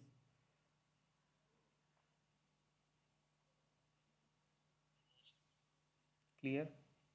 तो अभी तक हमने मेन वर्ब का बेसिक्स देखा, मेन वर्ब के फॉर्म्स देखे, मेन वर्ब क्या क्या होते हैं। अभी in this section we are talking about main verb के ये जो दो फॉर्म है, ING form and third form, ये एडजेक्टिव होते हैं। अब one more point about main verb which is about ING form only. ये सिर्फ आईएनजी फॉर्म की मैं बात कर रहा हूँ, मेन वर्ब आईएनजी फॉर्म। अब ये आईएनजी फॉर्म नाउन भी होते हैं, नाउन का काम करते हैं, जिनको इंग्लिश में जेरेंड कहा जाता है, जेरेंड। ठीक है, इसको जीरंड मत बोलो, it's gerund not gerund, gerund कहा जाता है। जेरंड म्हणतात म्हणजेच मेन वर्बचे आयएनजी फॉर्म जे नाउन सारखं काम करतात। अब नाउन जनरली देखो, नाउन सारखं काम म्हणजे काय, जनरली सब्जेक्ट मैंने आपको हमेशा पढ़ाया था, सब्जेक्ट जब मैं पढ़ा रहा था, सब्जेक्ट हमेशा या तो नाउन या प्रोनाउन होते हैं। तो अगर आपने मेन वर्ब को एज अ सब्जेक्ट की तरह यूज़ किया है, नाउन की तरह यूज़ किया, मतलब सब्जेक्ट की तरह यूज़ किया है ING form, of course main verb का आईएनजी फॉर्म की बात करो तो वो नाउन होते हैं। एक दो एग्जाम्पल मैं यहाँ पे दिखता हूँ। For example, he is swimming. ठीक है, नाउ यहाँ पे हम शोइंग एन एक्शन, तो ये मैं एक्शन दिखा रहा हूँ कि भाई वो मेरे सामने स्विमिंग कर रहा है या फिर वो स्विमिंग कर रहा है, जो भी है। ठीक है, या फिर वो डेली स्विम करता है, ही स्विम्स। अब स्विम्स की बात नहीं करूँगा, सिर्फ आईएनजी फॉर्म। या फिर शी वॉज स्विमिंग, वो स्विमिंग कर रही थी, क्यों थी, स्विमिंग करत होती। अब यहाँ पे मेन वर्ब का आईएनजी फॉर्म है, ये प्रॉपर मेन वर्ब है, एक्शन दिखा रहा हूँ। ठीक है, मैं इसकी बात नहीं कर रहा हूँ। अब आते हैं थोड़ा सा और एक एग्जाम्पल लिखते हैं कि स्विमिंग इज बेस्ट एक्टिविटी। अब इस केस में ध्यान देना, आता मी कशाबद्दल, सी पहले तो ये समझ लो, अब यहाँ पे सब्जेक्ट है, जिस चीज़ की मैं बात करता हूँ वो सेंटेंस का सब्जेक्ट होता है। मैंने आपको सब्जेक्ट के सेक्शन में क्लिअर आउट सिखाया था, मी तुम्हाला सांगितलं होतं की जगातल्या कुठल्याही गोष्टीबद्दल आपण बोलू शकतो आणि जेव्हा त्या गोष्टीबद्दल बोलतो तेव्हा ती गोष्ट सब्जेक्ट बनते। मग ती गोष्ट म्हणजे माणूस असेल, व्यक्ति, प्राणी, वस्तु, चीज़, कुछ भी हो सकता है। दुनिया में हर एक चीज़ की मैं बात कर सकता हूँ, और वो हर एक चीज़ जब मैं उसकी बात कर रहा हूँ वो सब्जेक्ट, सेंटेंस का सब्जेक्ट बन जाते हैं। वो चीज़ कुछ भी हो सकती है, चीज़ मतलब सिर्फ चीज़ ही होगी ऐसा नहीं है, इंसान, प्राणी, एनिमल, जानवर, जो भी आपको बोलना है, गाय, बैल, कंसेप्ट, सब कुछ। अब यहाँ पे मैं किसकी बात कर रहा हूँ, स्विमिंग की बात कर, मैं यहाँ पे कोई एक्शन नहीं दिखा रहा हूँ, मैं सिर्फ स्विमिंग इस चीज़ की बात कर रहा हूँ। तो स्विमिंग ये एक अच्छी एक्टिविटी है। अब यहाँ पे स्विमिंग मेरा नाउन है, it is not an verb. तो वर्ब के आईएनजी फॉर्म नाउन हो सकते हैं एज अ जेरेंड के तौर पे। या फिर मैंने लास्ट टाइम एग्जांपल दिया था, वो तो स्विमिंग पूल का एग्जांपल दिया था, तो वहाँ पे स्विमिंग मेरा एडजेक्टिव था, swimming pool, we have swimming pool और समथिंग लाइक दैट। बट अब यहाँ पे एक और चीज़, we have swimming competition.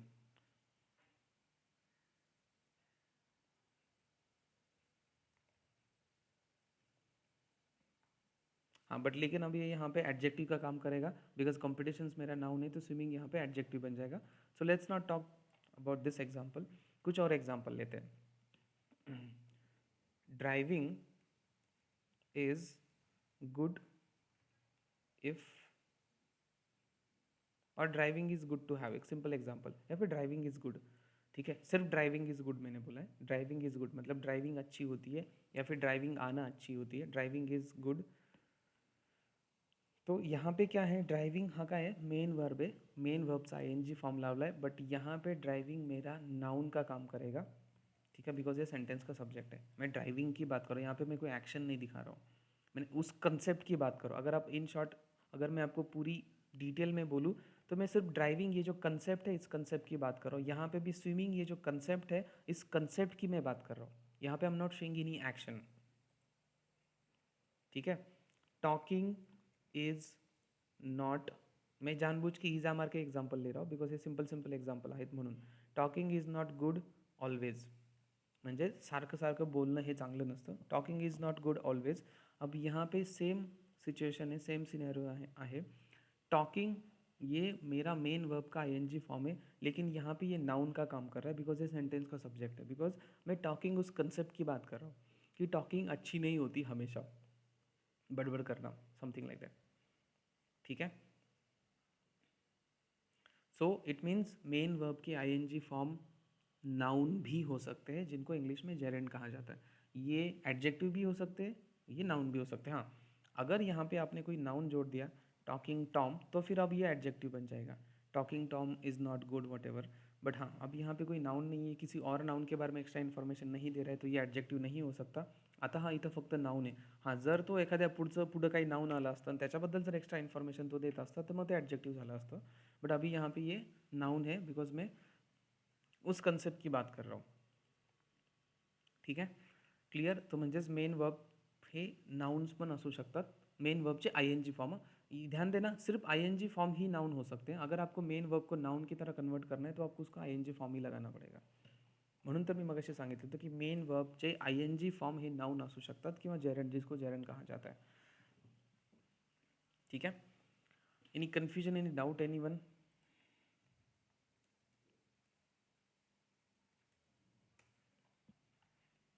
Guys, anyone, any confusion? कुछ एग्जाम्पल्स लिख लेते हैं, देख लेते हैं, सो दैट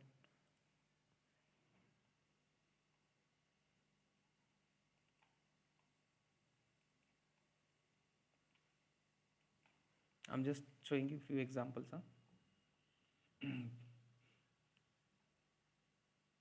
हाँ, तो cycling is a fun activity. Of course cycling के बारे में I mean habit of writing every day. मतलब मैं राइटिंग की हैबिट, मेरी मुझे हैबिट है. तो writing is behaving as a noun. भले ये सेंटेंस का सब्जेक्ट नहीं है, बिकॉज नाउन हमेशा सब्जेक्ट में ही आते हैं, ऐसा नहीं. नाउन आगे भी तो आ सकते हैं. फॉर एक्झाम्पल, म्हणजे नाउन हे काय सब्जेक्टमध्येच येतात असं नाही आहे. नाउन नंतर पण येऊ शकतात. म्हणजे दिस इज माय बॉय. अब बॉय लास्ट में आ गया, लेकिन बॉय नाउन है. नाउन कहीं पे भी आ सकते हैं. मैं अभी पार्ट्स ऑफ स्पीच में वही क्लियर आउट करने वाला, डोंट वरी. ठीक है. Yes. So this example, writing is a noun. Meditating helps Shirley to clear her mind. So meditating again noun है, मतलब मेन वर्ब का आईएनजी फॉर्म है, बट इथं तो नाउन सारखं काम करते हैं. ठीक है, जेरेंड जिसको बोलते हैं. Few more examples if we have, let's see. हाँ, combing, this is an action actually. ये सारे एक्शन है. Will be meeting, watching. हाँ, exercising daily will help you. तो एक्सरसाइजिंग नाउन है, जेरेंड है, behaving as a noun. Following a diet, अगर आप कोई डाइट फॉलो कर रहे हैं, फॉलोइंग अ डाइट. और she is great at singing. हाँ, this is the best example. वो बहुत अच्छा सिंगिंग करती है. She is great at singing. Singing यहाँ पे कोई वर्ब, मैं ये नहीं बोल रहा कि शी इज़ सिंगिंग, मैं कोई एक्शन नहीं दिखा रहा हूँ उसकी, मैं जस्ट बता रहा हूँ कि सिंगिंग में वो बहुत ग्रेट है. तो सिंगिंग मेरा नाउन है. हाँ, सबसे बेस्ट एग्जाम्पल डांसिंग बा. He is great at dancing. He is good at dancing. Same example. ठीक है. सो डांसिंग नाउन है. भले वो एंड में, नाउन कहीं भी आ सकता है सेंटेंस में, ज़रूर नहीं कि स्टार्टिंग में. हाँ, अगर स्टार्टिंग में आता है तो वो सब्जेक्ट भी बन जाएगा. लेकिन अब ये कहीं पे भी आ रहा है, he is good at dancing. तो डांसिंग मेरा नाउन है. मेन वर्ब का थर्ड फॉर्म है, बिहेविंग एज अ नाउन. ठीक है. Banking, banking is one of the hobby. Pandemic. ठीक है. बैंकिंग, डाइटिंग, ये भी बोल सकते हो. Going here and there, going there is my hobby. Going here. और रोमिंग इज़ माई हॉबी. आपको पता होगा रोमिंग. रोमिंग मतलब रोम अराउंड, इधर उधर घूमना, उसको रोमिंग बोलते हैं. सो रोमिंग इज़ माई हॉबी. या फिर डांसिंग इज़ माई हॉबी. ये एग्जाम्पल में आप कुछ भी लगा सकते हो. Roaming is my hobby, dancing is my hobby, talking is my hobby, singing is my hobby, writing is my hobby. ये सारे के सारे नाउन बन जाएंगे. सगळेच नाउन असतात. ठीक है. हैविंग, गोइंग, जैसा मैंने बोला, अटेंडिंग, ये नाउन का काम कर सकता है.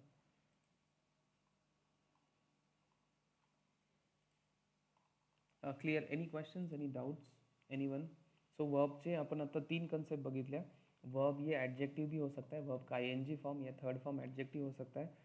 वर्ब ये नाउन भी हो सकता है, और वर्ब तो वैसे एक्शन दिखाता है, वो तो आपको पता है. और वर्ब नाउन भी हो सकता है, जेरंड का काम करता है. Clear. Any questions, any doubt so far? Anyone?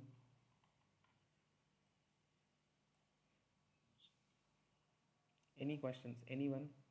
Any doubt?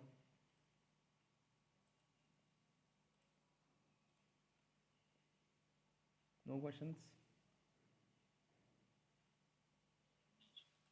Alright, let's go ahead. Parts of speech.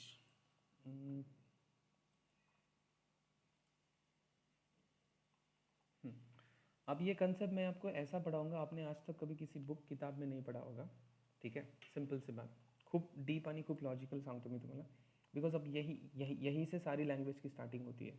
मराठीमध्ये सुद्धा वाक्याचे प्रकार असतात, हिंदी में भी होंगे, इंग्लिश में भी है पार्ट्स ऑफ स्पीच. ठीक है. पहले तो अब इसमें मैं बताता हूँ कि ये टॉपिक क्या है, कैसे है. और हम किस तरीके से, किस गलत वे से ये टॉपिक पढ़ते हैं।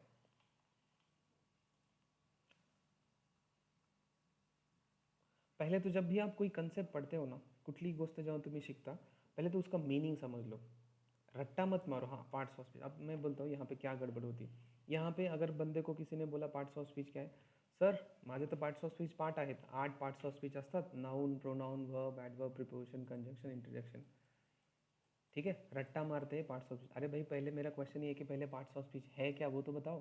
किसी को नहीं पता क्या है पार्ट्स ऑफ स्पीच, ये कंसेप्ट क्या है बताओ मुझे। किसी को पता है? नो। बिकॉज हम रट्टा मारते हैं ना, पार्ट्स ऑफ स्पीच में आपको डायरेक्टली रट्टा मारा जाता है, भाई 8 पार्ट्स ऑफ स्पीच होते हैं ये सारे। अरे भाई पहले पार्ट्स ऑफ स्पीच होता क्या है वो तो बताओ, क्या है ये, इसका मीनिंग क्या है, what is parts of speech मतलब क्या। किसी को कुछ आइडिया है क्या होते हैं पार्ट्स ऑफ स्पीच? मेरा सबसे पहले क्वेश्चन तो वही है, अगर कोई चीज़ मुझे सीखनी है तो मैं पहले उसको अंडरस्टैंड करूँ कि भाई ये क्या है एग्जैक्टली। हाँ वो तो ठीक है, ये तो सबको पता है, ये तो पहली का भी बच्चा आपको पता है, फर्स्ट स्टैंडर्ड का भी बच्चा बता देगा, अरे नाउन, प्रोनाउन, वर्ब, एडवर्ब, ये 8 पार्ट्स ऑफ स्पीच होते हैं। लेकिन पार्ट्स ऑफ स्पीच का मीनिंग क्या होता है, मतलब क्या है, मतलब पार्ट्स ऑफ स्पीच मतलब क्या? Anyone, any guesses? बहुत इंपॉर्टेंट टॉपिक है, बिकॉज इसी से तो आपकी भाषा स्टार्ट होती है। क्या है parts of speech? Yes, anyone? बचपन से हम 10वीं तक पढ़ते आ रहे हैं ना, parts of speech, parts of speech, parts of speech. क्या होते हैं, कभी कभी जानने की कोशिश की कि पार्ट्स ऑफ स्पीच होता क्या है एग्जैक्टली? एनीवन? अरे I am asking you guys.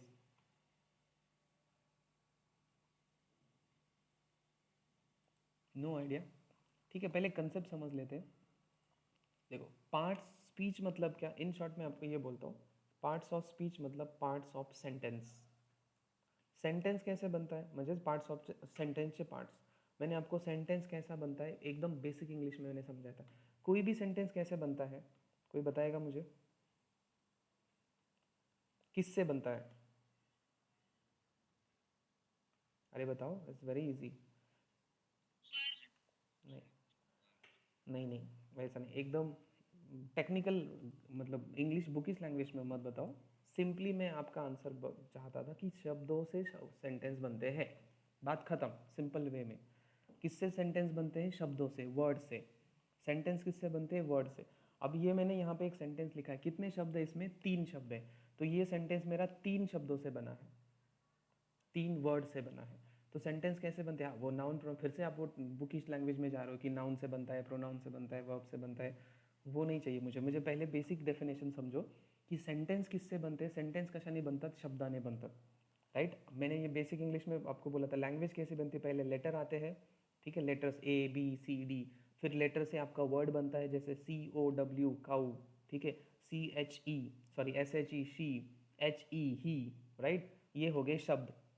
Letter से मेरे शब्द बन गए, शब्द मतलब लेटर से मेरे वर्ड बन गए, सॉरी, वर्ड्स, जिसको वर्ड्स बोलते हैं, लेटर्स नंतर वर्ड्स, आणि वर्ड्सपासून मग मी सेंटेन्सेस बनवतो, जसं शी इज मदर, तो यहाँ पे SHEISMOTHER। तो एक एक लेटर से मेरा पहले शब्द बन गया और एक एक शब्द से मेरा सेंटेंस बन गया। क्लियर? मैं इस वे में आपको पूछ रहा था। तो इन जनरल सेंटेंसेस कैसे बनते हैं? शब्दों से बनते हैं, वर्ड से बनते हैं, ठीक है। अब पार्ट्स ऑफ स्पीच मतलब क्या? Parts of sentence, simple language में। अब ये जो मैंने सेंटेंस लिखा है, ये 3 शब्दों से बना है, इसलिए इसके 3 पार्ट है। सबसे सिंपल और सबसे इजी, जिनको बिल्कुल ये एकदम न्यूट्रल लैंग्वेज में मैं आपको पढ़ा रहा हूँ, जिनको भाषा का कुछ भी नॉलेज नहीं है, ठीक है, सिर्फ उनको भाषा बोलना आता है बट भाषा का नॉलेज नहीं है। अगर वो बंदे को मैं पूछूंगा कि सेंटेंस क्या होता है, तो वो बोलेगा सर ये 3 शब्दों से बना है, या शब्दों से बनने वाले वर्ड को सेंटेंस बोलते हैं। हाँ, ये नाउन प्रोनाउन से बना है, वो हम बाद में डीप में जाएंगे, पहले ऊपर ऊपर देख लो, ठीक है। 3 पार्ट है।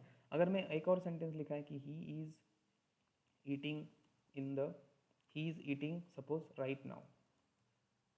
अब ये कितने शब्द हैं, कितने वर्ड्स है? वर्ड्स 1 2 3 4 5। अब ये 5 वर्ड्स है मेरे पास, तो इसका मतलब सेंटेंस के कितने पार्ट हो गए? 5 पार्ट हो गए। तो ये सेंटेंस के 5 पार्ट हो गए, ये सेंटेंस के 3 पार्ट हो गए, मतलब 3 पार्ट से ये सेंटेंस बना है, ये सेंटेंस 5 पार्ट से बना है। तो पार्ट्स ऑफ स्पीच मतलब क्या कि सेंटेंस के कितने पार्ट्स हैं वो, ठीक है। अब यहाँ पे मेरे 5 वर्ड से बना है तो 5 पार्ट है, 3 वर्ड से बना है तो 3 पार्ट है। आई ईट, यहाँ पे ये मेरे दो पार्ट से बना है क्या सेंटेंस मेरा, दो पार्ट्स है यहाँ पे, ठीक है, बिकॉज दो वर्ड्स है ना, जितने वर्ड उतने पार्ट, ठीक है, तो 3 word 3 part, 5 word 5 part, 2 word 2 part. पहले तो इतना समझ में आ गया, म्हणजेच जितके पार्ट तितके ते जितके वर्ड तितके त्याचे पार्ट झाले. इथपर्यंत क्लिअर आहे? Any questions, any doubts?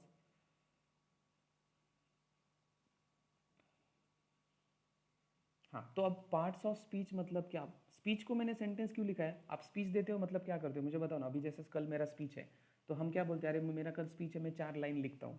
4 line लिखना मतलब क्या? 4 सेंटेंस लिखना.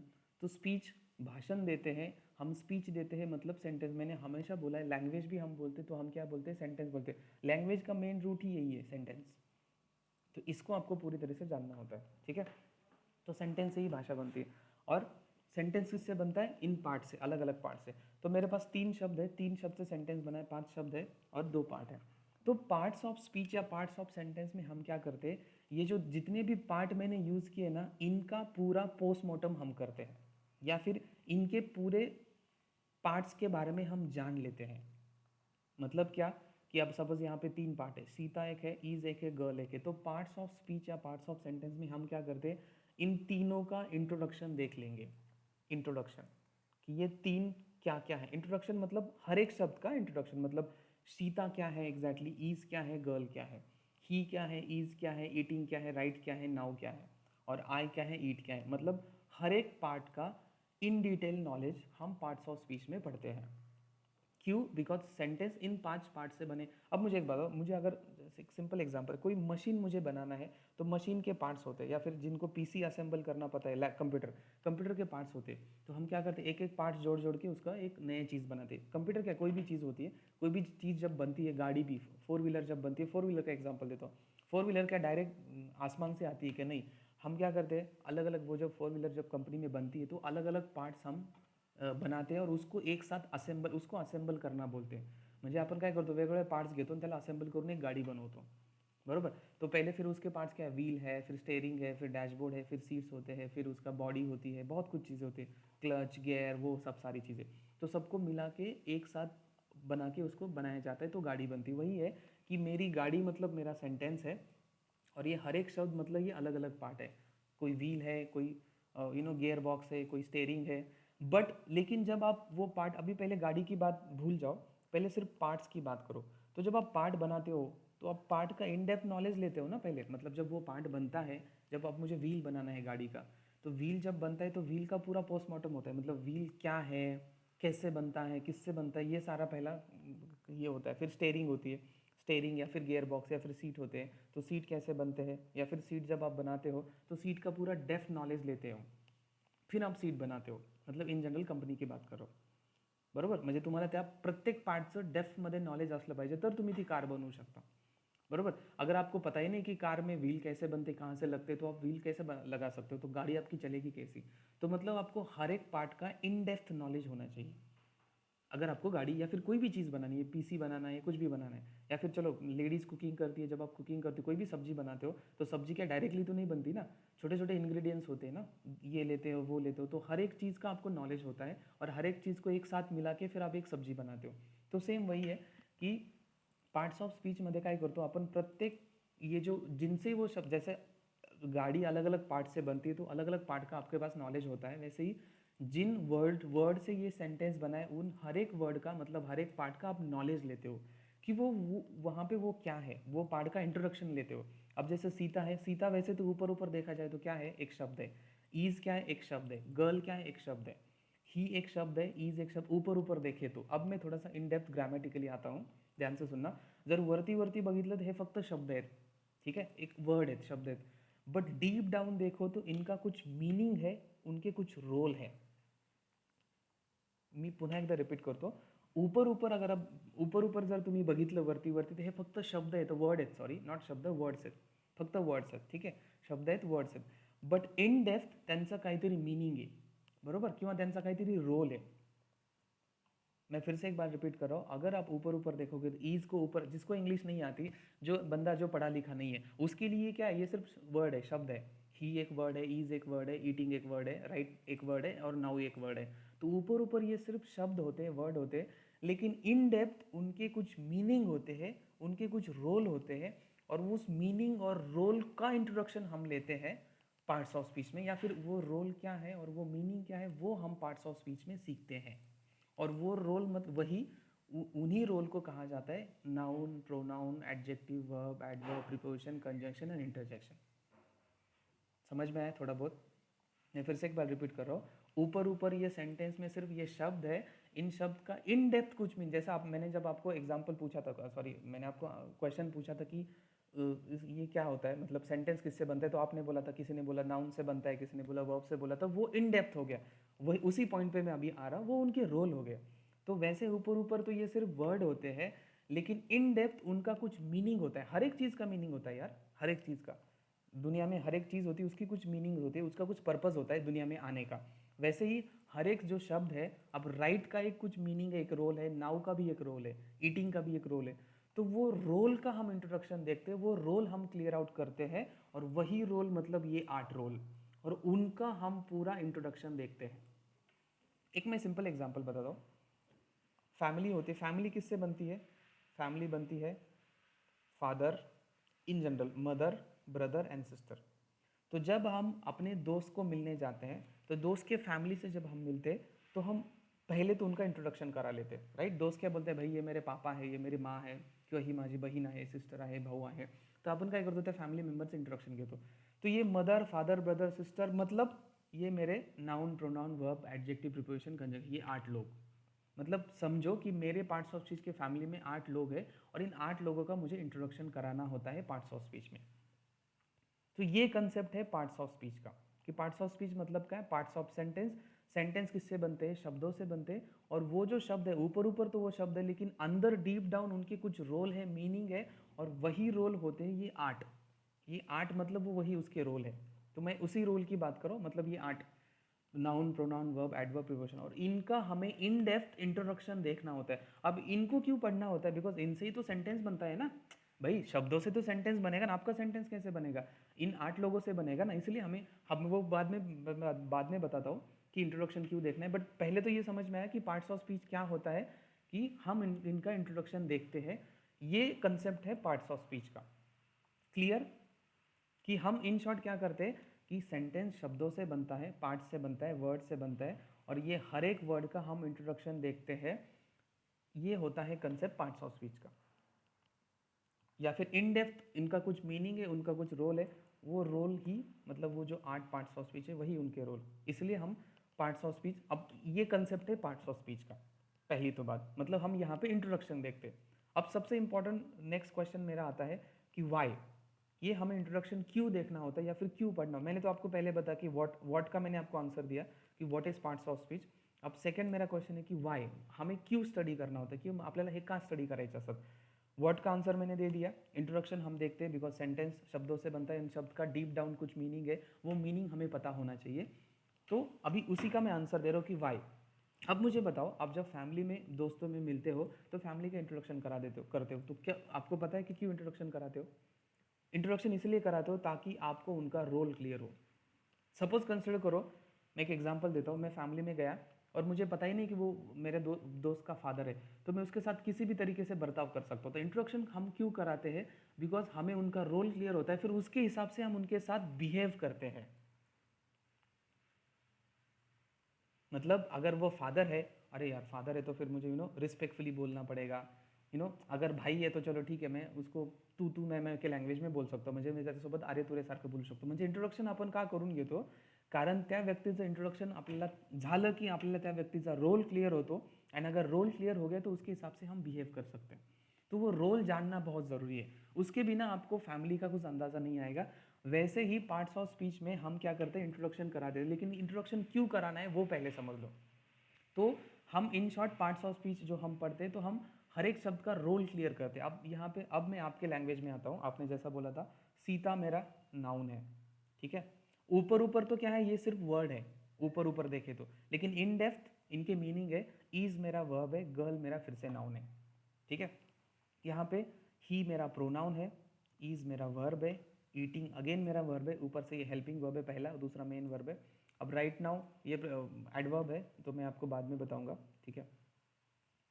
और थोड़ा इजी इजी एग्जांपल लेते हैं कि राम इज माय फ्रेंड, ठीक है, ये थोड़ा इजी एग्जांपल लेते हैं।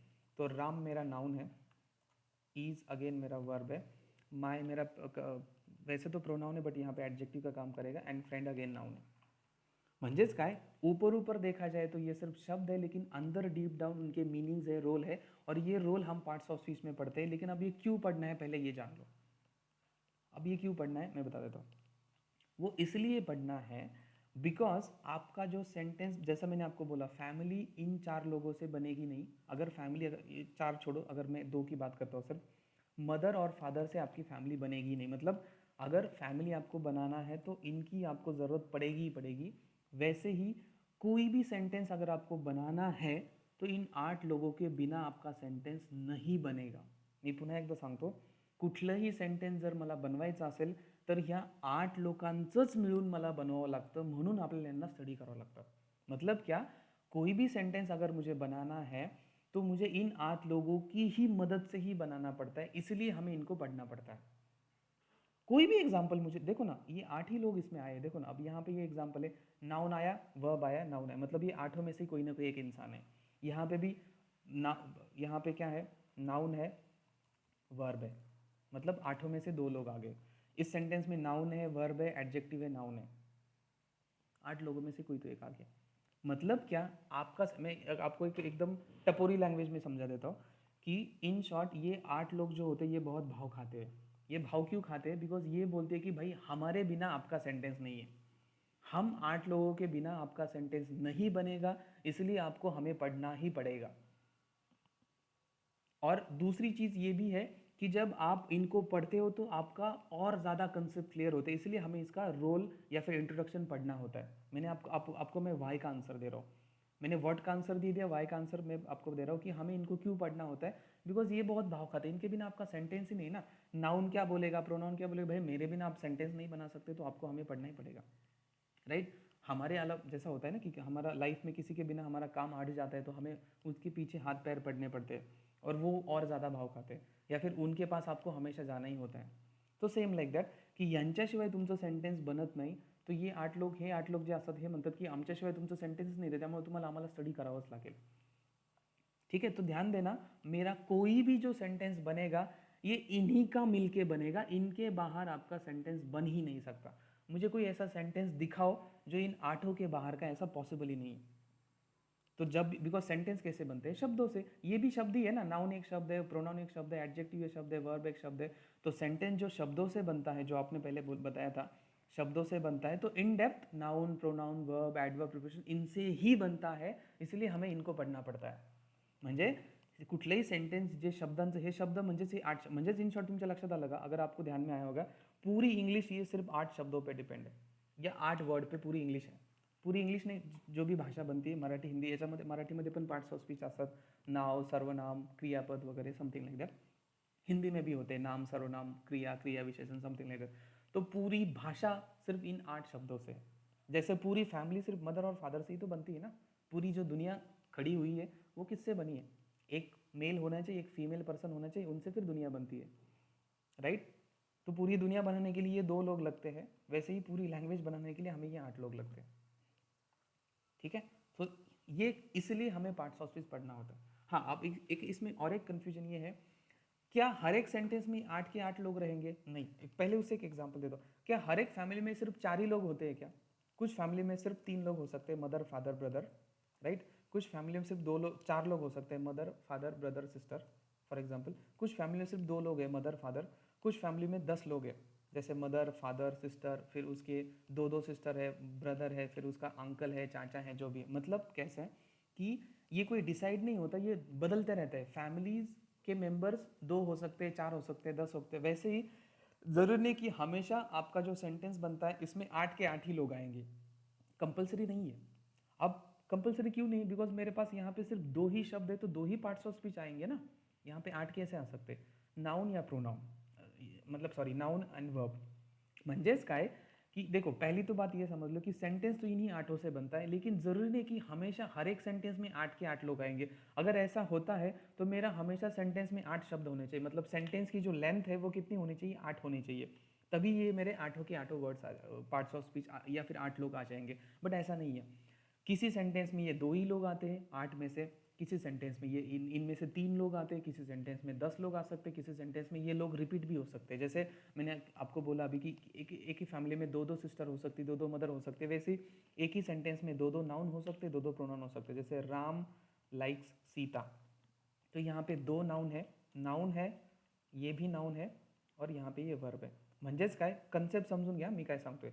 हाँ, इतना तो मुझे पता चला कि मेरा जो सेंटेंस बनेगा ये इन्हीं आठों से बनेगा, लेकिन हाँ कंपलसरी नहीं है कि हमेशा 8 के 8 लोग आएंगे। इनमें से कोई भी 2 लोग आ सकते, 3 लोग आ सकते, 10 लोग आ सकते, लोग रिपीट भी हो सकते हैं। म्हणजेच याचा अर्थ काय, जरूरी नहीं है कि मेरा हर एक सेंटेंस में नाउन आएगा, प्रोनाउन आएगा, एडजेक्टिव आएगा, वर्ब आएगा, एडवर्ब आएगा, प्रीपोजिशन आएगा, कंजंक्शन आएगा, इंटरजेक्शन आएगा, ऐसा जरूरी नहीं है। कभी कभी 2 ही सिर्फ नाउन प्रोनाउन भी आ सकते हैं, हाँ, बट 2 लोग तो कंपलसरी आते हैं। मैं बाद में बताऊंगा वो कौन से 2 लोग। बट 2 लोग आ सकते हैं, 4 लोग आ सकते हैं, 10 लोग आ सकते हैं। आपका सेंटेंस कितना बड़ा है उस पर डिपेंड है, तुमचं सेंटेंस किती मोठं आहे त्याच्यावर डिपेंड आहे की किती लोक येऊ शकतात। बट हाँ, इन्हीं में से ही आता है। जैसा मैंने बोला ना, इन 8 के अलावा आप सेंटेंस नहीं बना सकते, इनमें से ही कोई ना कोई आता है। या तो नाउन आएगा, कभी प्रोनाउन आएगा, कभी नाउन प्रोनाउन दोनों साथ में मतलब रिपीट हो सकते हैं, कभी एडजेक्टिव आएगा, कभी वर्ब आएगा, किसी सेंटेंस में कुछ भी आ सकता है। कुछ एक दो एग्जांपल मैं देखता हूँ। Suppose for example, I want you for wedding. अब ये एग्जांपल, इसमें प्रोनाउन है, वॉन्ट वर्ब है, यू अगेन प्रोनाउन है, फॉर मेरा प्रीपोजिशन है, एंड वेडिंग नाउन है। देखा कौन कौन आ गया, पी आ गया प्रोनाउन, वी आ गया वर्ब, फिर से पी आ गया प्रोनाउन, त्याच्यानंतर फॉर हा प्रीपोजिशन है, एंड वेडिंग ही नाउन है। मतलब आपका जो सेंटेंस है इन्हीं लोगों से बनेगा, लेकिन कंपलसरी नहीं है कि ये 8 के 8 लोग आएंगे, वो तो आपके सेंटेंस पे डिपेंड है, आपको किसको बुलाना चाहते हो, कौन आ सकता है, डिपेंड करता है आपके सेंटेंस पे। ठीक है, नाउन आया, वर्ब आया, प्रोनाउन आया, रिपीट भी हो सकता है। यहाँ पे प्रोनाउन रिपीट हो गया, यहाँ पे नाउन भी रिपीट हो गया। Clear? Any question, any doubt so far? इथपर्यंत कळले? किसी को कोई क्वेश्चन है, प्लीज आस्क मी।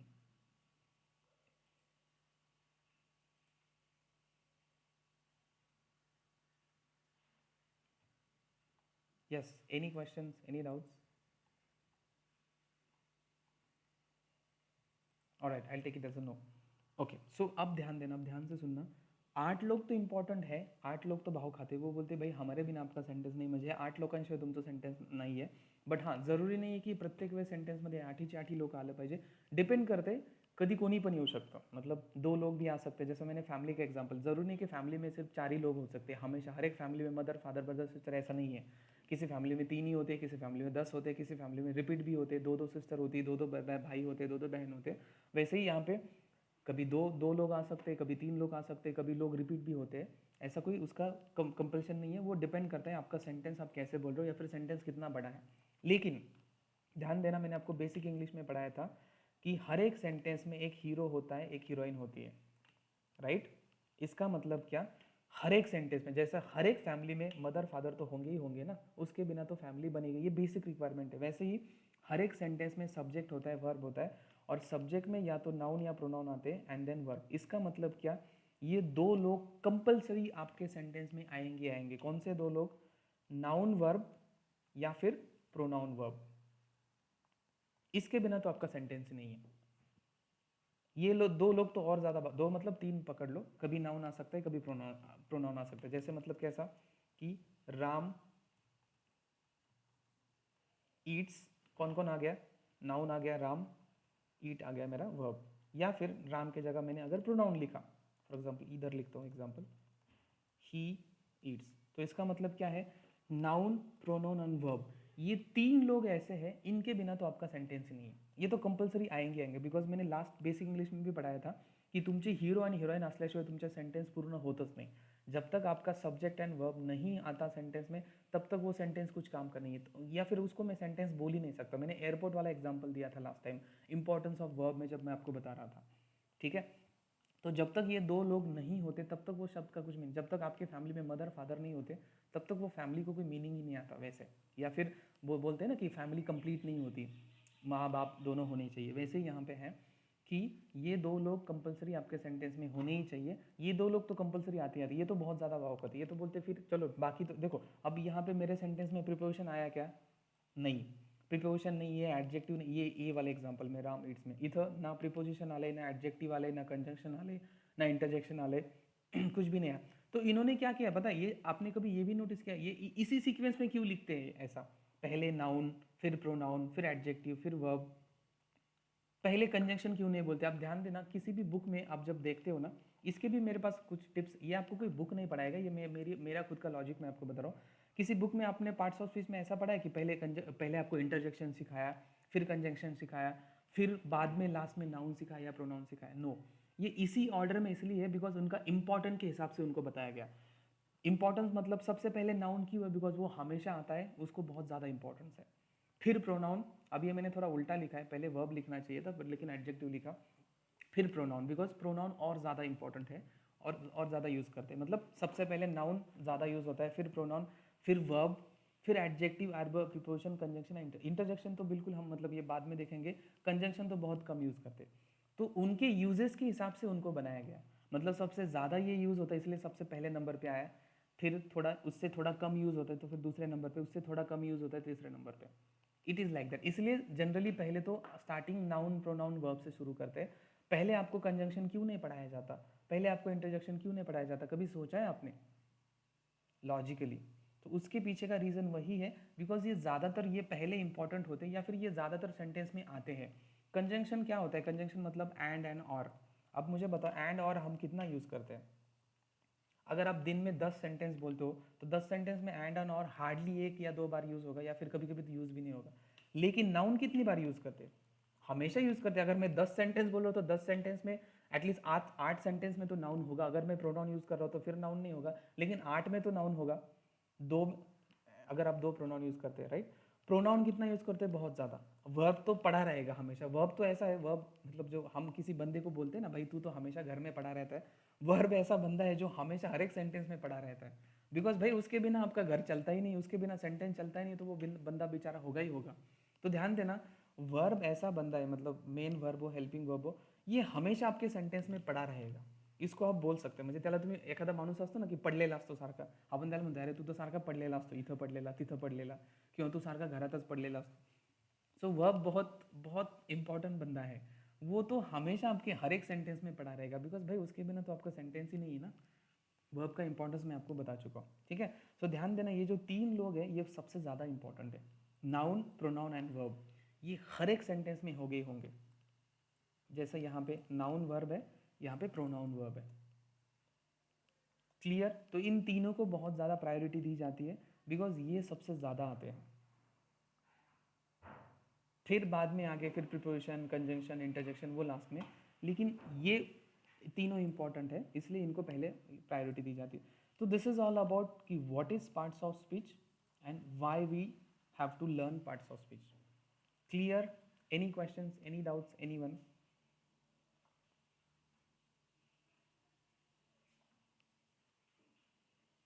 कुछ थोड़ा लॉजिकल समझ में आया, कुछ थोड़ा सा अलग सीखने को मिला, या फिर ऑलरेडी पता था? सर हमें तो पता था, ये तो आप कुछ नया नहीं है। Anyone, any? या सी थिंग्स, जो टिप्स मेरे पास है ना, ये आपको कोई किताब नहीं पड़ेगा to be honest. This is my क्या बोलते हैं हार्ड वर्क, मेहनत जो 8-10 साल में लगाई है मैंने। So it's all about the result of that, ठीक है।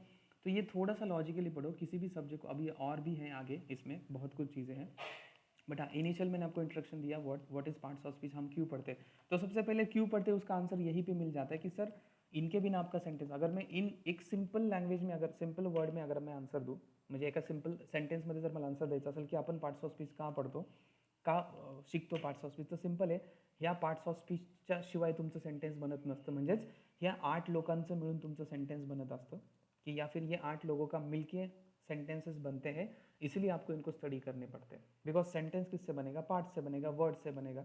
हाँ ऊपर ऊपर आप बोल सकते हो कि ये जो इंसान पढ़ा लिखा नहीं है उसके लिए ऊपर ऊपर सिर्फ ये वर्ड्स है कि she is girl, but deep down अगर आप देखोगे तो प्रोनाउन, वर्ब, नाउन जो ग्रामेटिकली पढ़ते हैं या फिर जो डीप पढ़ते हैं, तो फिर डीप में इसका मीनिंग है, इसका इंट्रोडक्शन हम देख लेते।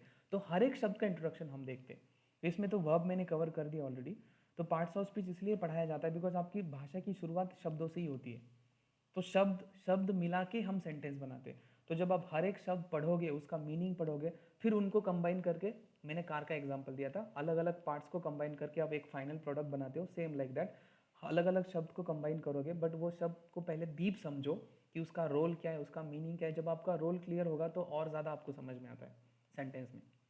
ठीक है, इसलिए पार्ट्स ऑफ स्पीच पढ़ते हैं, बिकॉज इन आठों के अलावा आपका कोई सेंटेंस बनेगा नहीं कभी। ये लोग बहुत भाव खाते हैं, भाई हमारे बिना आपका सेंटेंस नहीं। बट 2-3 पॉइंट याद रखना कि ज़रूरी नहीं कि 8 के 8 ही लोग आएंगे यहाँ पे, 2-3 लोग, गिने चुने लोग भी आ सकते हैं, 2-3 लोग आ सकते हैं, डिपेंडिंग ऑन आपका सेंटेंस कितना बड़ा है।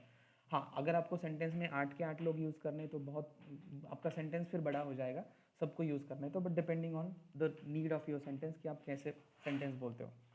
Clear? Alright, any questions, any doubts, anyone?